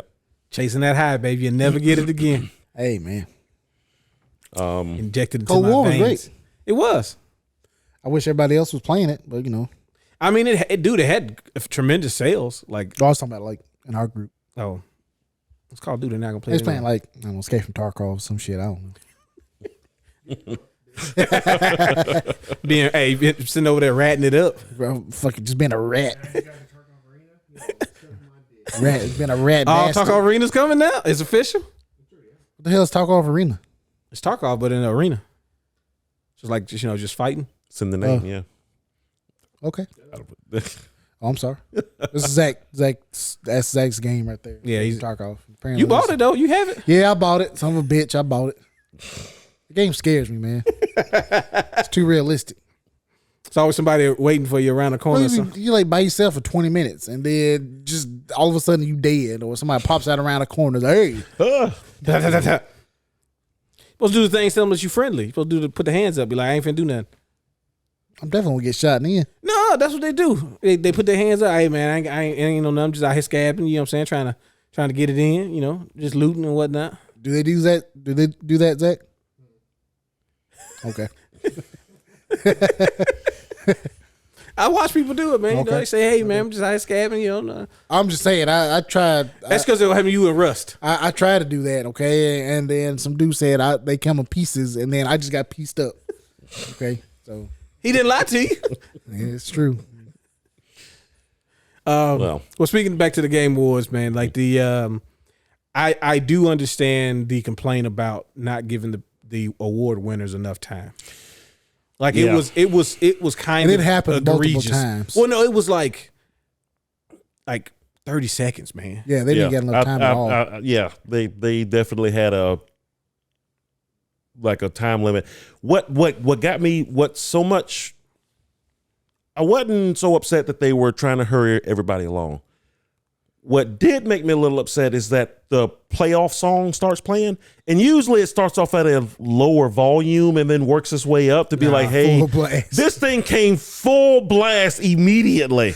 I would like to thank my wife and my child and get off the stage. It was like, why was it so loud? And Your time is done. Now I've seen Jeff Keighley say that his one of his goals for this year was to try to keep it under 3 hours. Yeah. He wanted it to be a more shorter, concise, just get everything in. Trying to get it ready for TV.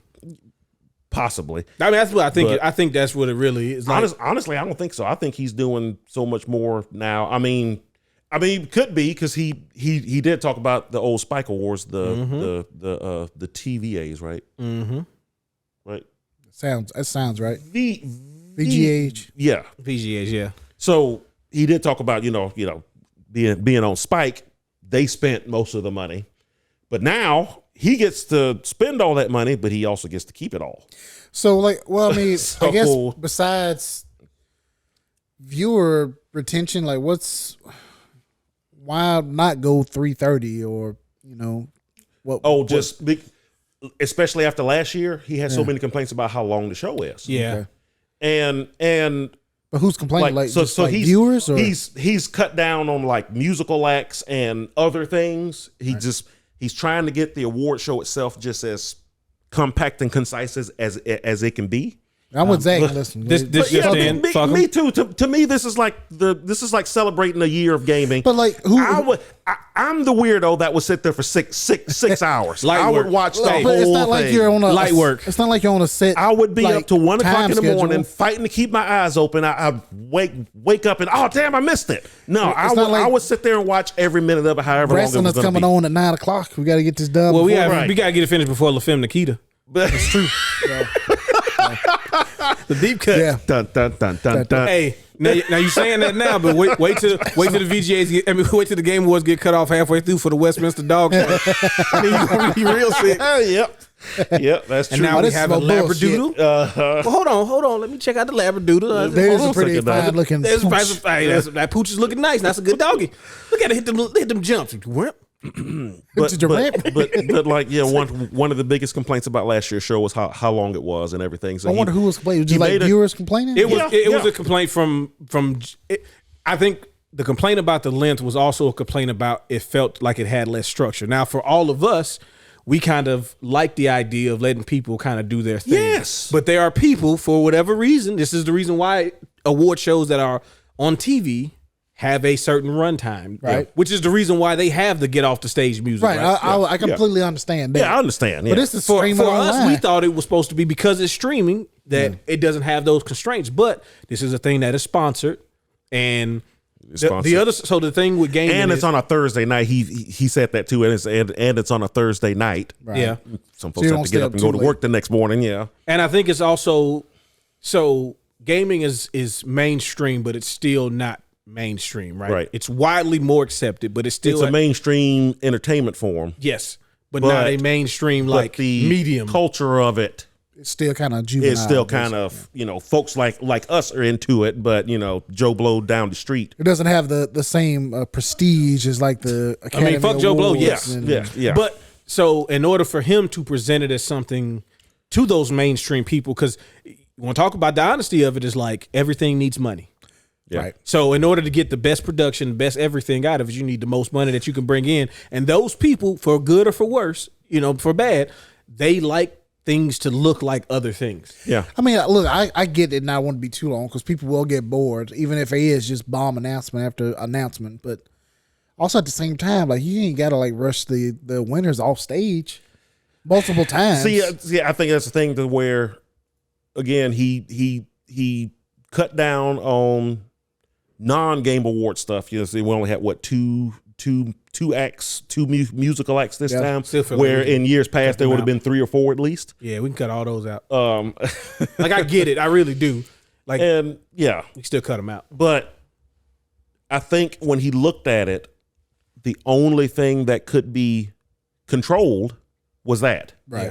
You could do what the VGAs did that one year, and it's still sticking out in my head right now, where it was they pre-recorded the whole thing. Yep. They did all the little skits and the musical acts and stuff like that, and then they would announce who won the award, and then it cut to some weird like montage footage of the person coming to accept the award, and then some folks dancing, and then it went on to the next thing. That was the weirdest thing. Go back and look at that. I wish I could remember what year it was. Sounds weird, but that was weird. That was bad too, and he never did that crap again. So this year might have been an experiment for him, but it still ended up being over 3 hours long. Yeah, I think it's also the pendulum swinging the exact opposite way, right? Because last year there was probably too much freedom, right? Yeah. So then you restrict it as much as you can. Next year we probably will get something that'll probably be more of what everybody wants. Yeah. You're not going to be able to make everybody happy. Like Nolan said, I'd take a 6-hour one just because. Yeah, I would. But I also recognize that there are folks out there that say, screw this after an hour. Yeah. Oh, yeah. I recognize that that's not going to be for everyone. Because I want more categories. You know, like I like original score, but I want original song. Like, like I don't need performances if you just do more musical categories. Agreed. Give more people, give producer of the year. Yeah. Like who produced the best, you know what I'm saying, like thing, you know, you could do, there's so many different ways you could do. I mean, like me, bro, we could do like who got the best battle music? Then, you know, overall soundtrack, you know, or music selection or, you know, variety of music, like all these games that have open world stuff like Cyberpunk and the Grand Theft Autos and stuff, who had the best variety of music. Yeah. Yeah. But instead, we got to hear people banging on Viking drums or whatever, singing "Yo Ho Ho." Yeah, well, that went into a pretty good trailer though, so that was kind of cool.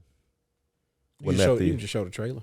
I mean, you could just show the trailer, but you gotta have the spectacle. Exactly. And that's the other thing is like they do want the spectacle. Like you keep Gonzo, okay? Well, that's like the best part. Yeah, keep Gonzo, but so some of the other stuff. Gonzo was talking about getting with a chicken, right? That's I mean, you know, that's pretty much with a chick. With a chicken. Yeah, you get it.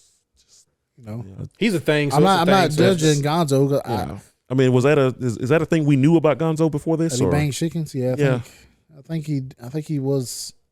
Okay, and he's supposed to be an eagle, right? Gonzo? That's always been my understanding that he's an eagle. Yeah, I don't think he's an bro. eagle. I thought he was just a made up creature. That's been my understanding that he's actually a because this is breaking news right now. I'm about to look this shit. Yeah, up look this up because I just assumed that like you know he was like Animal the drummer, like he's just a thing. Yeah, just some creature. Yeah, like the dude that be like me. Like what is he? He's a weird Gonzo human is being. the ambiguity of his species. What that mean? That's he a that's thing? what it He is. has been He's a considered thing. to be of various origins, including a frackle, Okay, from like Fraggle Rock. an extraterrestrial, Yeah, or some sort of avian creature. eagle. I always thought it was an eagle. Matter of fact, I thought I heard he was an eagle. So How'd you get to that conclusion? I swear to God, I heard it somewhere. He ain't got no wings. True. Supposed to be talons in it. This hand's supposed to be talons. Because he got hands and feet, don't he? He Probably like made for TV though. Like Probably. I PBS. don't know. Yeah. Or for like Jim Henson Network. Is that a thing? Jim Henson at work. It may have been. No, it's not the Gonzo we talking No, about. I don't know what that Gonzo is. That Gonzo's making me uncomfortable. Yeah, that was kind of weird. Gonzo porn. Going back to another thing on the Game Awards too.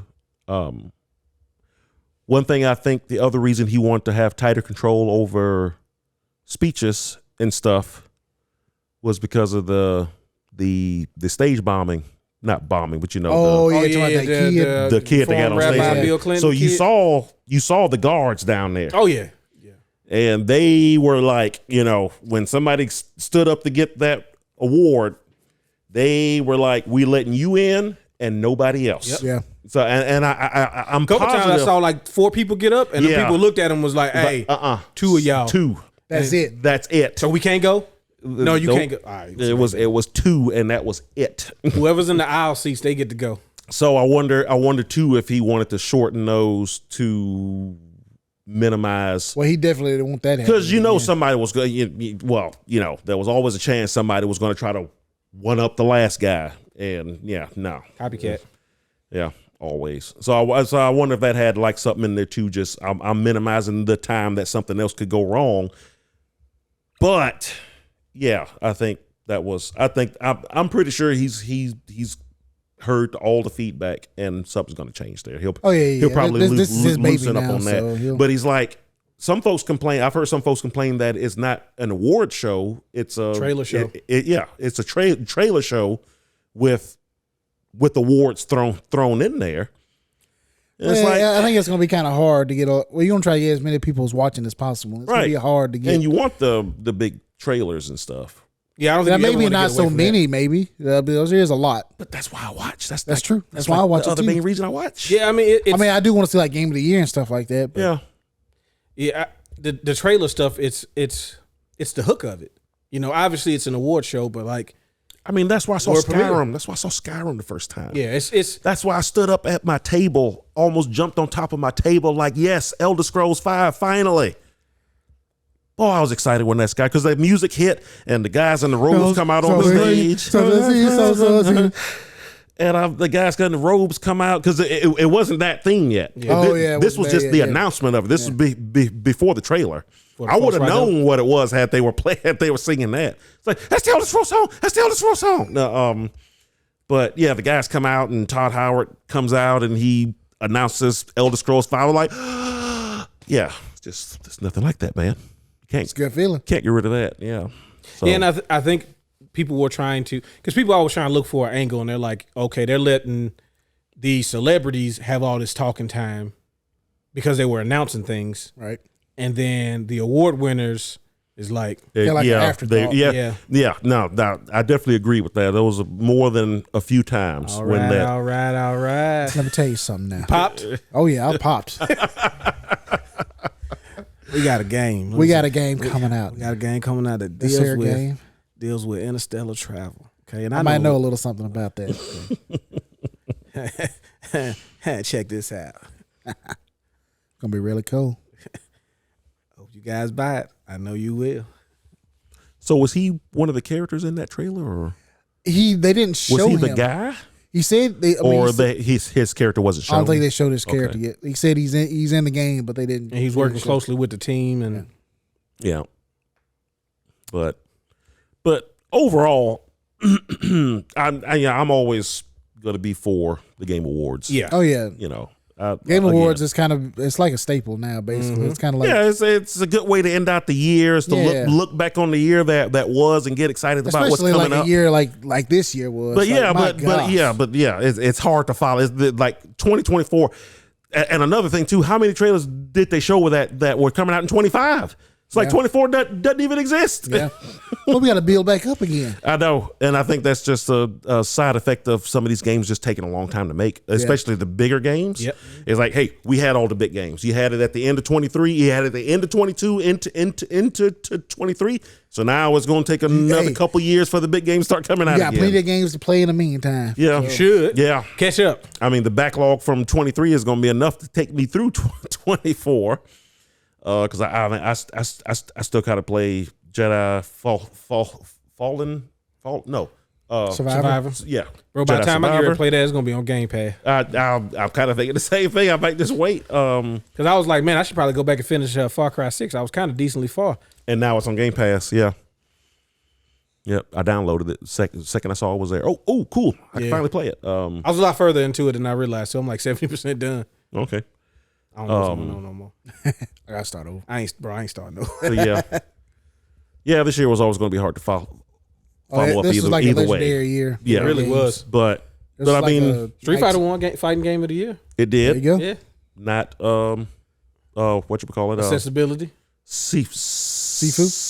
Sifu again. It wasn't nominated though, so Thank Well, God. good. It shouldn't have been. Yeah, it shouldn't have been to begin with. Yeah, Forza won the accessibility thing. And Yeah. but all of those games really. yeah. They did a real good job. I mean, Essentially, apparently, you can watch I think Forza though. You don't have to personally. play that. I was like, give it to all of them because just the fact that games are doing this now. Right. Yeah. Making their games so that anybody can play them. Right. See, and I think Or as many folks as humanly possible could play them. I think that's where, to me, that's where the tweaks in the Game Awards for me could be better, is that we don't need everything to be one winner. We can just I think we need to start just celebrating just games. To me, when I saw that, I was like, really, any of these? Because I've seen the stuff in Forza. I saw the stuff in Spider-Man. And what else was nominated? Was it Baldur's Gate? No. It was Forza, Spider-Man, Street Fighter. A couple other. It was two other, like, the other two games I think were like multiplayer games too as well. Yeah, but I've seen the stuff in those games, and it's just like, to me, it wouldn't have been a one winner. It would have been, let's just celebrate the fact that games are doing this and doing it just to this extent. Because some folks, some game companies even would even say, well, all this is not really necessary to do. You know, what's the chance that a blind person is going to buy Street Fighter? Well, you put this stuff in it, now they can. Mm-hmm. There was a blind guy at Evo that won. Yeah, He didn't win the whole thing. No, matches, but he winning won one matches. match would be impressive. Winning one match for a person who isn't blind It's impressive at Evo. Yeah. Okay, first getting to Evo There you go. Yeah. as a full-sighted person. Congratulations, as a fully able person. Yes. You made it to Evo. Good job. You are blind and you made it to Evo. You are really, really, really good at this. Yeah. So I mean, but yeah, that one I would have liked to have seen, just celebrating the fact that this is even a thing, celebrating all of the games that do this, and try to push everybody else to kind of do the same. Like raise that bar. Everybody needs to at least do this going forward. So yeah, that was cool. So I was actually okay, but it would have been nice to Street Fighter. I think there's the Game Awards overall it was fine to me, but there are areas I'd like to see, tweaked and tightened up, and hopefully he takes the feedback into consideration. And I know he will. That's what he does. He's trying to make it as good as it can be. Yeah. I mean, we could be back to the VGA days. Yeah. Which weren't all bad, but weren't all good either. Well, it's there were clear constraints. Yeah, it's you can't really compare. Yeah, having that broadcast schedule. To streaming, like, it's so much more freedom. I mean, I want to go back to the days where G4 and Tech TV. some other places would live stream or broadcast E3? Ubisoft trailers. Yep. That Ubisoft clearly knew couldn't be put on broadcast TV, but they didn't give a crap. Hey, go for it. We're gonna show the full sex scene from Far Cry, tits and all. Go for it. Let's do it. It's video game. Hey, you know this is gonna be on TV. We don't care. It's a video game today. Peggy 16, so we said everything we need to say. Yeah. I will never forget watching that trailer on Swedish company, so we don't on G4 French. Same thing. The same thing. They over there in the I would never forget watching that trailer on G4 going, and watching them take the picture down, then like, oh Christ, we just took the picture down, put the picture back up, boobs are still there. They're like, I don't know what to do. Hey, we can't take the trailer down, but we can't show this. Can't edit it live, baby. Oh, it was so funny. No black bars over the boobs. That's a post effect. Yep. And that's the good thing about, all this stuff being able to be online now, because all you gotta do is put a warning up there, and hell, technically you don't even have to do that, but hey, experience online may be unrated. Nothing we can do. Exactly. Boom. It goes. We cover. Your experience online is rated E through M. Do with that what you will. Do with that what you will. Yep. So, but yeah. So, Baldur's Gate was pretty much the big winner of the night. Oh yeah, it was the celebration of Baldur's Gate. Yeah. Spider-Man, though nominated, did not win a single award. Didn't see it win a single award. Totally snubbed and totally bitchless. Sans Beach. I mean, as the French in France would say. Sans Beach. Nintendo got their shine. I was happy for them. So the French. Yeah, they got a couple of them out of there. Sans espèce de chien, actually. If they still say that for the word for bitch. knowledge. All that cool stuff that we did, and you just ruined it. Nah. With your knowledge. It sounds beach. Sounds beach. That's what Pimp Nate Slickback told me, so that's what I'm gonna go with every time.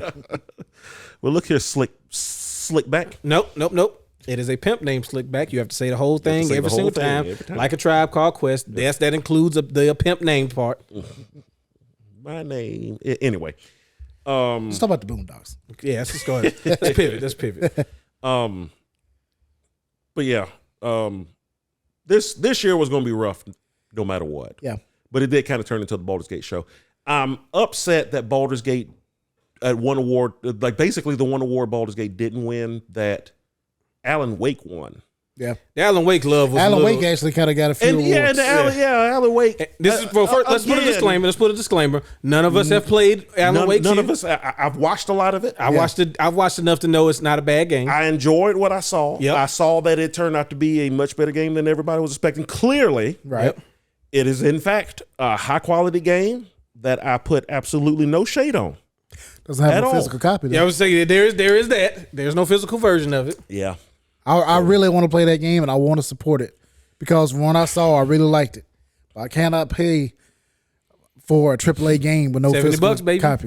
Yeah, well, $70 doll hairs. Well, I don't think it's. I think it might be a little bit 70. cheaper. I think it might be 60. I think. I just saw it on Epic Game Store. It's $69.99, and it's on sale now. So yeah, but that's go ahead and talk yourself into it, my boy. But anyway, I can't justify it. I want them to do well, but bro, just give me damn. Yeah, the disc ain't gonna be nothing but an install key. Yeah, but still, damn it, give me the box. Here's your box with your download code. Give it to me. With your digital, it's a disc, but it's literally to connect you to the internet to download it. Nah, don't get me started. Let's not even get started on that, okay? Because this is gonna make me mad. But no, I was surprised at the number of things that I thought would go to other games that went to Alan Wake. Yeah. With the Alan Wake, yeah. Like the sound thing, I was like, all right, I kind of, all right, yeah, you know. Although, there were some other games I kind of felt like, you know, but fine. But seemed like it hurt Resident Evil 4 in a lot of categories. Oh yeah, a lot of the awards that Resident Evil 4 would probably get, Alan Wake. It became Alan Wake awards because they're like, well, this is a remake. It's a remake, yeah.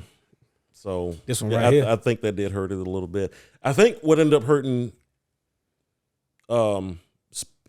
Spider-Man and Tears of the Kingdom more than anything else. Both fantastic games. Both, huge sellers, great gameplay, everything just top notch. At the end of the day, they were better versions of other games. Yeah. I think that's what got Baldur's Gate. Some folks could complain that Baldur's Gate is just a better version of their earlier Larian games anyway. Divinity 2? Yeah. I mean, that's what it like. But no shade to it. But that is what it is. Isn't that what all games are? Just better versions of older games? I mean, kind of these days. There aren't that many original games anymore, are there? Yeah. It's just the fact that Larian had never had a game. Like, there hasn't been a game of that genre where you could do it to that degree, but also still have that level of production. Yeah. Because that's the thing is, like, a lot of times when those games will give so much freedom, the production value. Something's got to suffer. Yeah, the production value. Nothing really suffered in Baldur's Gate. I mean, it's not the prettiest game, but it looks amazing. But it looks, for what it is, for what you can do, and what you can do, RPG ever made. Yeah. Oh, yeah. Easily.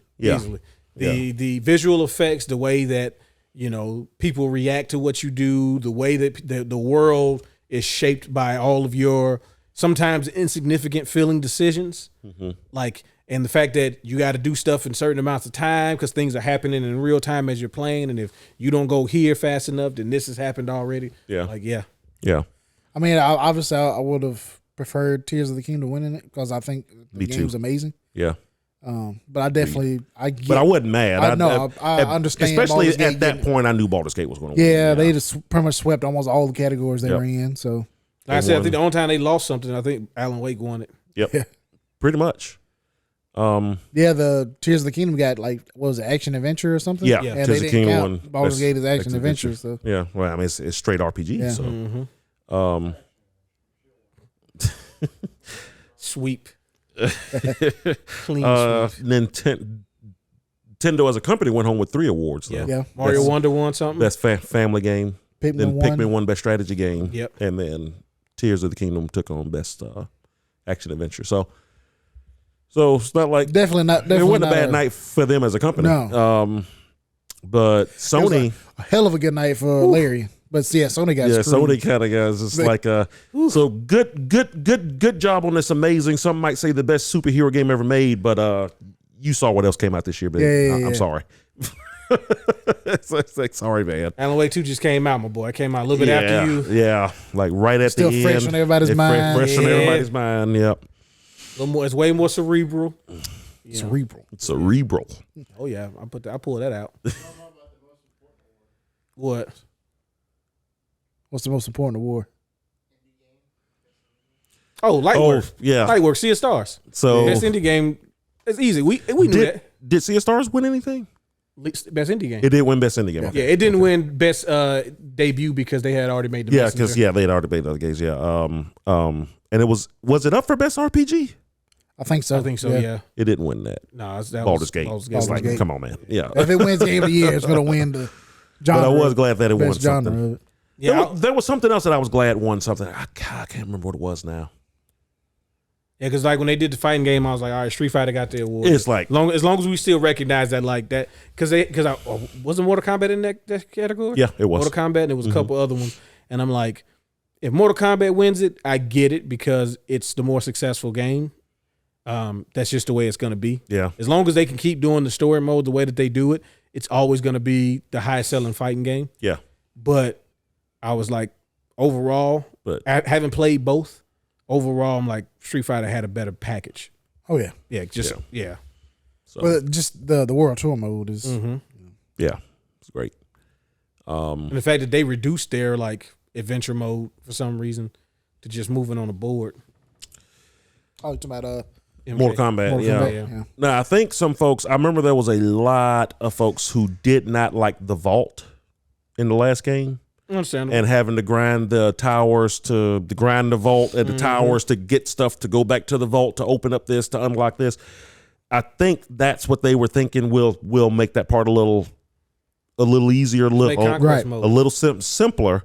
But I think they misunderstood that sometimes when folks complain about that stuff, that's one of those things that sometimes players don't know what they want. Right. And you have to, it's like, no, we gotta have a way to unlock this is a reason for you to come back and keep playing this game, because there's more stuff for you to get, more stuff to explore, more stuff to unlock.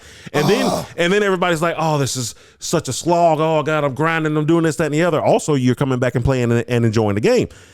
Take that stuff out. Well, this is dumb. I was done with it in three days. There isn't anything new. What do you want? Exactly. Yeah, and I think because like they were trying to, when they did the vault stuff, they were doing the same thing in Injustice, right? Trying to figure out ways for you to unlock things by playing the game. Mm-hmm.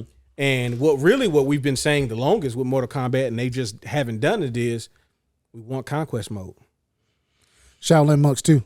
Or that, but like if you want to make something to where you have to go from place to place and do something, and it's not the story mode, just give us a separate conquest mode where you are having to unlock stuff.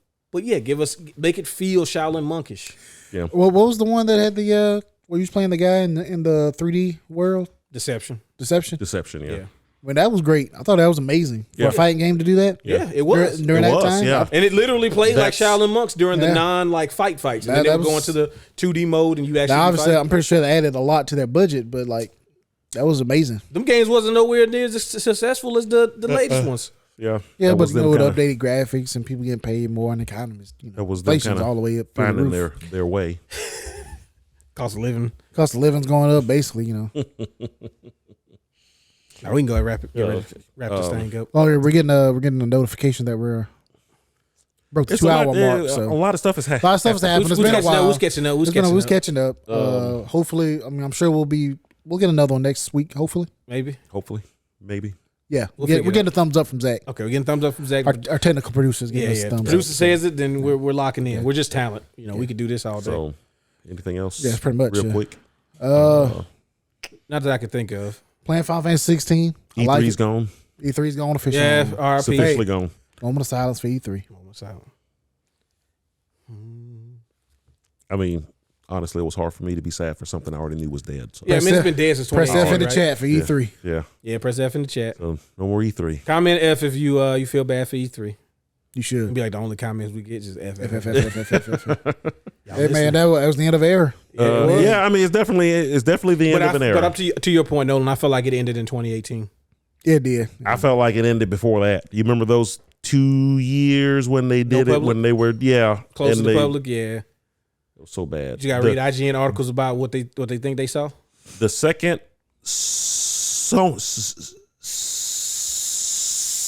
Sony left, I knew it was over. Yeah. Because at that point, Nintendo was the only big company that was still in the show. Right. Like Microsoft had moved down the street, then Sony moved around the corner. R.I.P. to the Wii Music thing. presentation. That jackass with the mohawk playing them drums. Hey man, you was having a good time, man. Yeah, but that was a stupid game. Yeah. But it was it's definitely something I look forward to every year. Yep. I remember because Microsoft had them fucking leaves falling down. Before I had internet, I would, E3 would be happening. I'll get the latest issue of Nintendo Power and Game Pro. Game Pro, yeah. That's when I found out about Nintendo's making a new system. Yeah. Oh my gosh, Dolphin. That one picture of a 3D Link standing next to a horse. And the one question everybody had was, can I ride the horse? Yes. But can I ride the horse? Yeah. That was the biggest deal at the time. We're not saying right now. We're going to keep it under wraps until we get more time. We can either confirm or deny you'll be able to ride the horse. Like, why did you show me the horse if I can't ride the horse? Size comparison. Banana for scale. Horse big lick is. Yeah. Big boy. It's a big boy. So, yeah. So, no more E3. That's probably. No. I'm sure there's stuff we'll think about. The moment I get in the car and start driving home, we'll be like, we should have talked about this. Yeah. But before we leave, you said you were playing Final Fantasy 16. Yes. Enjoying yourself. Playing Final Fantasy 16. It's badass. I love it. The one thing I'm not too jazzed about is no spoilers. No, it's no spoilers. It's the character designs, like it's just they seem very generic. Yes. Yeah, I think it's trying to make even some of the main characters seem very generic. Well, trying to make everybody look like they're not NPCs. Right. Makes everybody look like NPCs. But the fighting's fantastic. Yeah.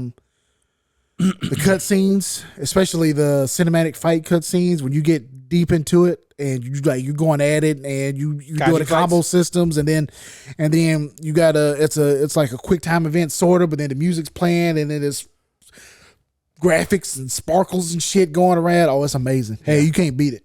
It's like there. It's at the top. And they announced some DLC for it at the Game Awards too. Yep. Yeah. But it's like I said, the character designs kind of bring me out of it. It's like Final Fantasy 14. Everybody looks like a main character, but nobody's a main character. But other than that, it's good. I just don't think the designs fit Final Fantasy. Like as weird as that say. Like if this was like Kingdom Come Deliverance 2 or something like that. No, well, see, I feel like it would. I would argue this is the most that has looked like a Final Fantasy game in a long time. Really? For me. All right. So I know what you're looking at, and I know what Nolan's looking at. So Nolan's looking at the origin of Final Fantasy. Yeah, when everybody looked like everybody, right? And as we started getting further and further down, the main characters, especially like when you get to 7, you think about what 7 looks like. I know you're going from 3D to 2D, but even so, are you talking about sprites, or are you talking about 2D sprites, or are you talking about strictly 3D models? Just the visual representation of what they're supposed to be. The setting as a whole, really, yeah. No, the setting, yes. I'm talking about strictly like the character design, specifically like NPCs and minor characters. Now, some of them look really good, like, I ain't gonna say. Yeah. But I don't know. It's just something about it seems a little off to me. Well, but that's really the only thing I can complain about. I like everything else about it. Mm-hmm. Obviously, I would prefer turn-based because I'm just weird like that. But I think the battle is really fun. This was made by the 14 team, right? Yeah. Yeah. Also, I will say this before we end. I don't know if the game sold well. But apparently Square Enix is in a bad shape. Square is like because they disbanded the team, the Creative Business Unit 3 that made it. They're disbanded and they put them into 1 and 2. Yeah, so they're working on other stuff. But the game sold well. It's so good, but it's so apparently good, yeah. But I mean, because I think folks are surprised to hear the actual sale numbers, right, compared to what Square Enix is like internally saying about it. Right. It's like somebody needs to go up and sit Square down and say, "You make niche games." Yeah. No, we don't. We set the standard for gaming and gaming. You don't make, 25. You don't make Grand Theft Auto. Yeah, nobody makes Grand Theft Auto. You make Final Fantasies, okay? Yeah, but we used to be the ones that set the standard. We was on the greatest hits list. Before Final Fantasy VII, you were happy to sell 100,000 copies of a game. Final Fantasy VII is greatest hits, and we got a remake coming out. We put all chips in. Oh yeah, they probably expect. Oh yeah, maybe you're thinking all in. I mean, it's nice to have those far goals that you reach for, but let's be realistic here. You should be glad that it sold. It sold like 2 million copies, something like that. It's 2 to 3 million, something like that. It's crazy to hear. Which I hear is like, oh wow, that's great. I mean, the distance that has gone away from the other games. Also being a PlayStation exclusive, bro. Like that too. Which I wonder if they regret that part. Yeah, because it's like, look, you're only in X number of homes. You're on PS5 only, not even PlayStation. PS5 only. Yeah. Right? Like to go back earlier, I know we talked about the leaks for Insomnia. Oh, Sony been lying. Man, they've been lying about that shit since the very beginning. Since the very beginning, exactly. So to piggyback off that and to not get too far away from it, we talked about the Insomniac leaks. One of the things that came out was sales numbers or sales money generated, right? Right. Apparently, I forgot the Insomniac made Sunset Overdrive, but they have made $567 off that game, like after paying for everything. After everything, wow. But worse than that, Ratchet and Clank. Exactly. Oh yeah, because Ratchet and Clank lost $8 million. Are you serious? Shut up. Which one? The Rift in Time. This last one? Yes. And so probably because it's so early. And that's what I was like. Yeah. I said, has anybody not realized that when Ratchet and Clank came out, you couldn't get a PS5? Oh yeah, and it was literally Sony was internally, and it leaked that Sony was internally panicking about the lack of software sales compared to the fact that they couldn't keep a unit on the shelf. Yeah, because people was buying 20 of them. Exactly. So that game suffered not because it was bad, but because nobody actually had the system to buy the game. Right. It was just scalpers. Yeah. But so that's what hurt it, no doubt. But people don't understand, like, the PS5, as much as it sold, how many of those people are going to buy Final Fantasy? Right. Versus if it came out on, let's just say, Series X PC as well. Oh no, a lot of people would have bought it on PC. You would get a lot more. I would have. It's the same. Yeah. It's the same as like Final Fantasy VII Remake, right?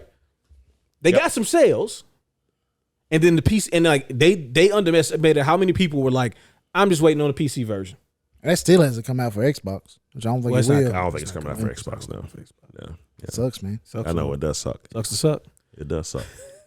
But yeah, the way that they are viewing numbers is they're not even taking to the like consider. At least it doesn't feel like they ever taken consideration that games not being multi-platform when you're not a first-party game developer doesn't seem like the smartest idea anymore. Yeah, you can't penetrate the same way when Sony says this is Sony's Spider-Man, right? This is Sony's Last of Us. Yeah, God of War is the PlayStation game. Yep.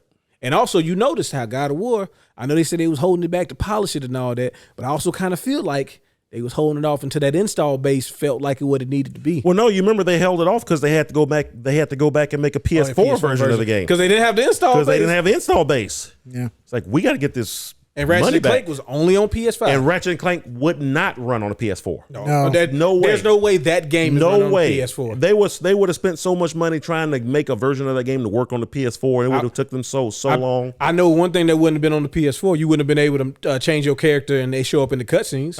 Everybody would have been regular old Ratchet. Yeah, it would have been. Then they go back to the scene and you be wearing what you thought you had on.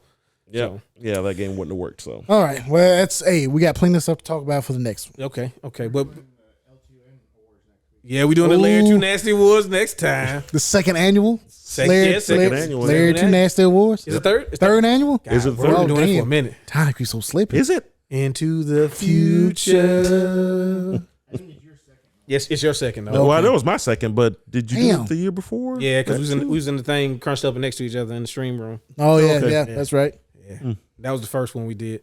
But before we head out, the Nintendo World has announced an addition to it, and one very popular primate, which his name is DK. Donkey Kong.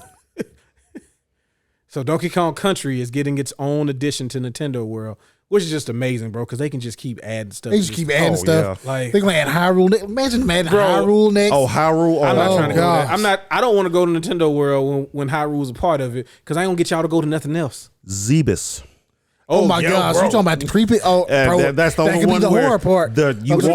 You walk at the ship and there's a cave right past the ship, and you're going down the whole time. No. You're going down the whole time. Why ain't got no map? Why ain't got no map? I can't tell where I'm going. You gotta update the map. This is the Game Boy version. You gotta update the map. You gotta update the map.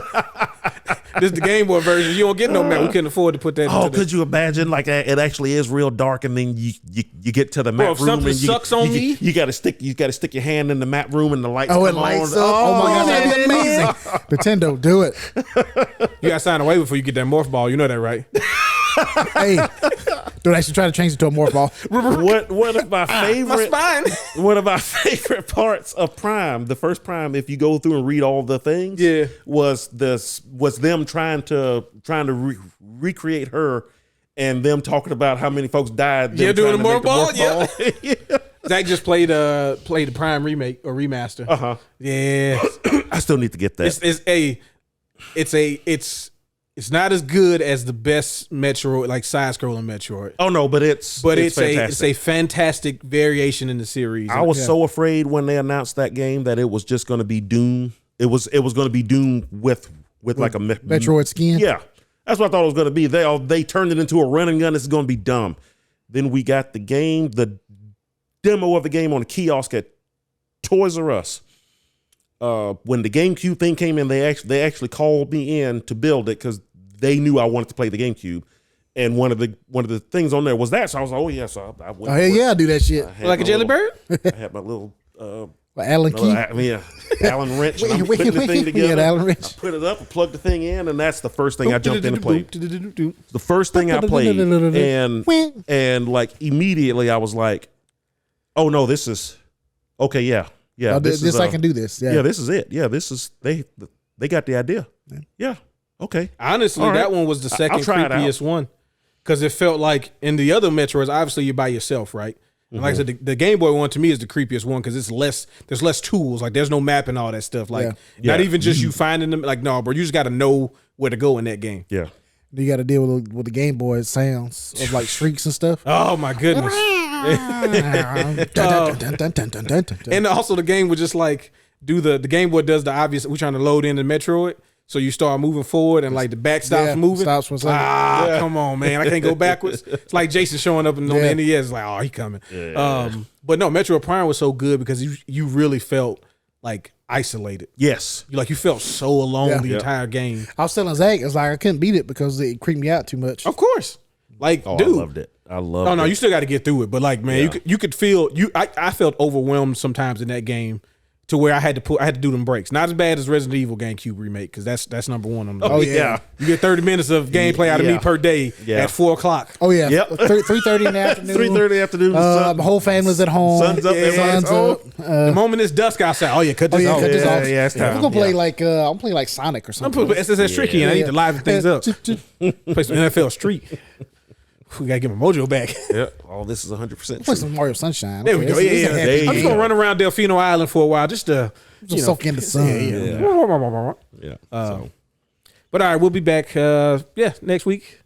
So it was good. Like, subscribe, comment. Let us know your thoughts on the VGAs, the Game Awards. Hey, we appreciate everybody. Sticking with us through like the hiatuses and stuff like that. Yeah, the schedule being consistent. To a new. Got the casting couch now, so we got the casting couch. So it's gonna get nastier. We're gonna open up some OnlyFans probably. Yeah. Wow. Y'all gonna open up some OnlyFans. Well, you gonna be the main star, man. What you mean? Yeah. Okay. Big and Nolan. Getting dark. Getting real dark. Yeah. All right. But yes, we appreciate you guys and like, subscribe, share. I said share. It's getting late. Yeah, it's getting late. A little longer than the tooth. Yeah. Yeah, we'll be back. Oh yeah, no doubt. Peace. Bye.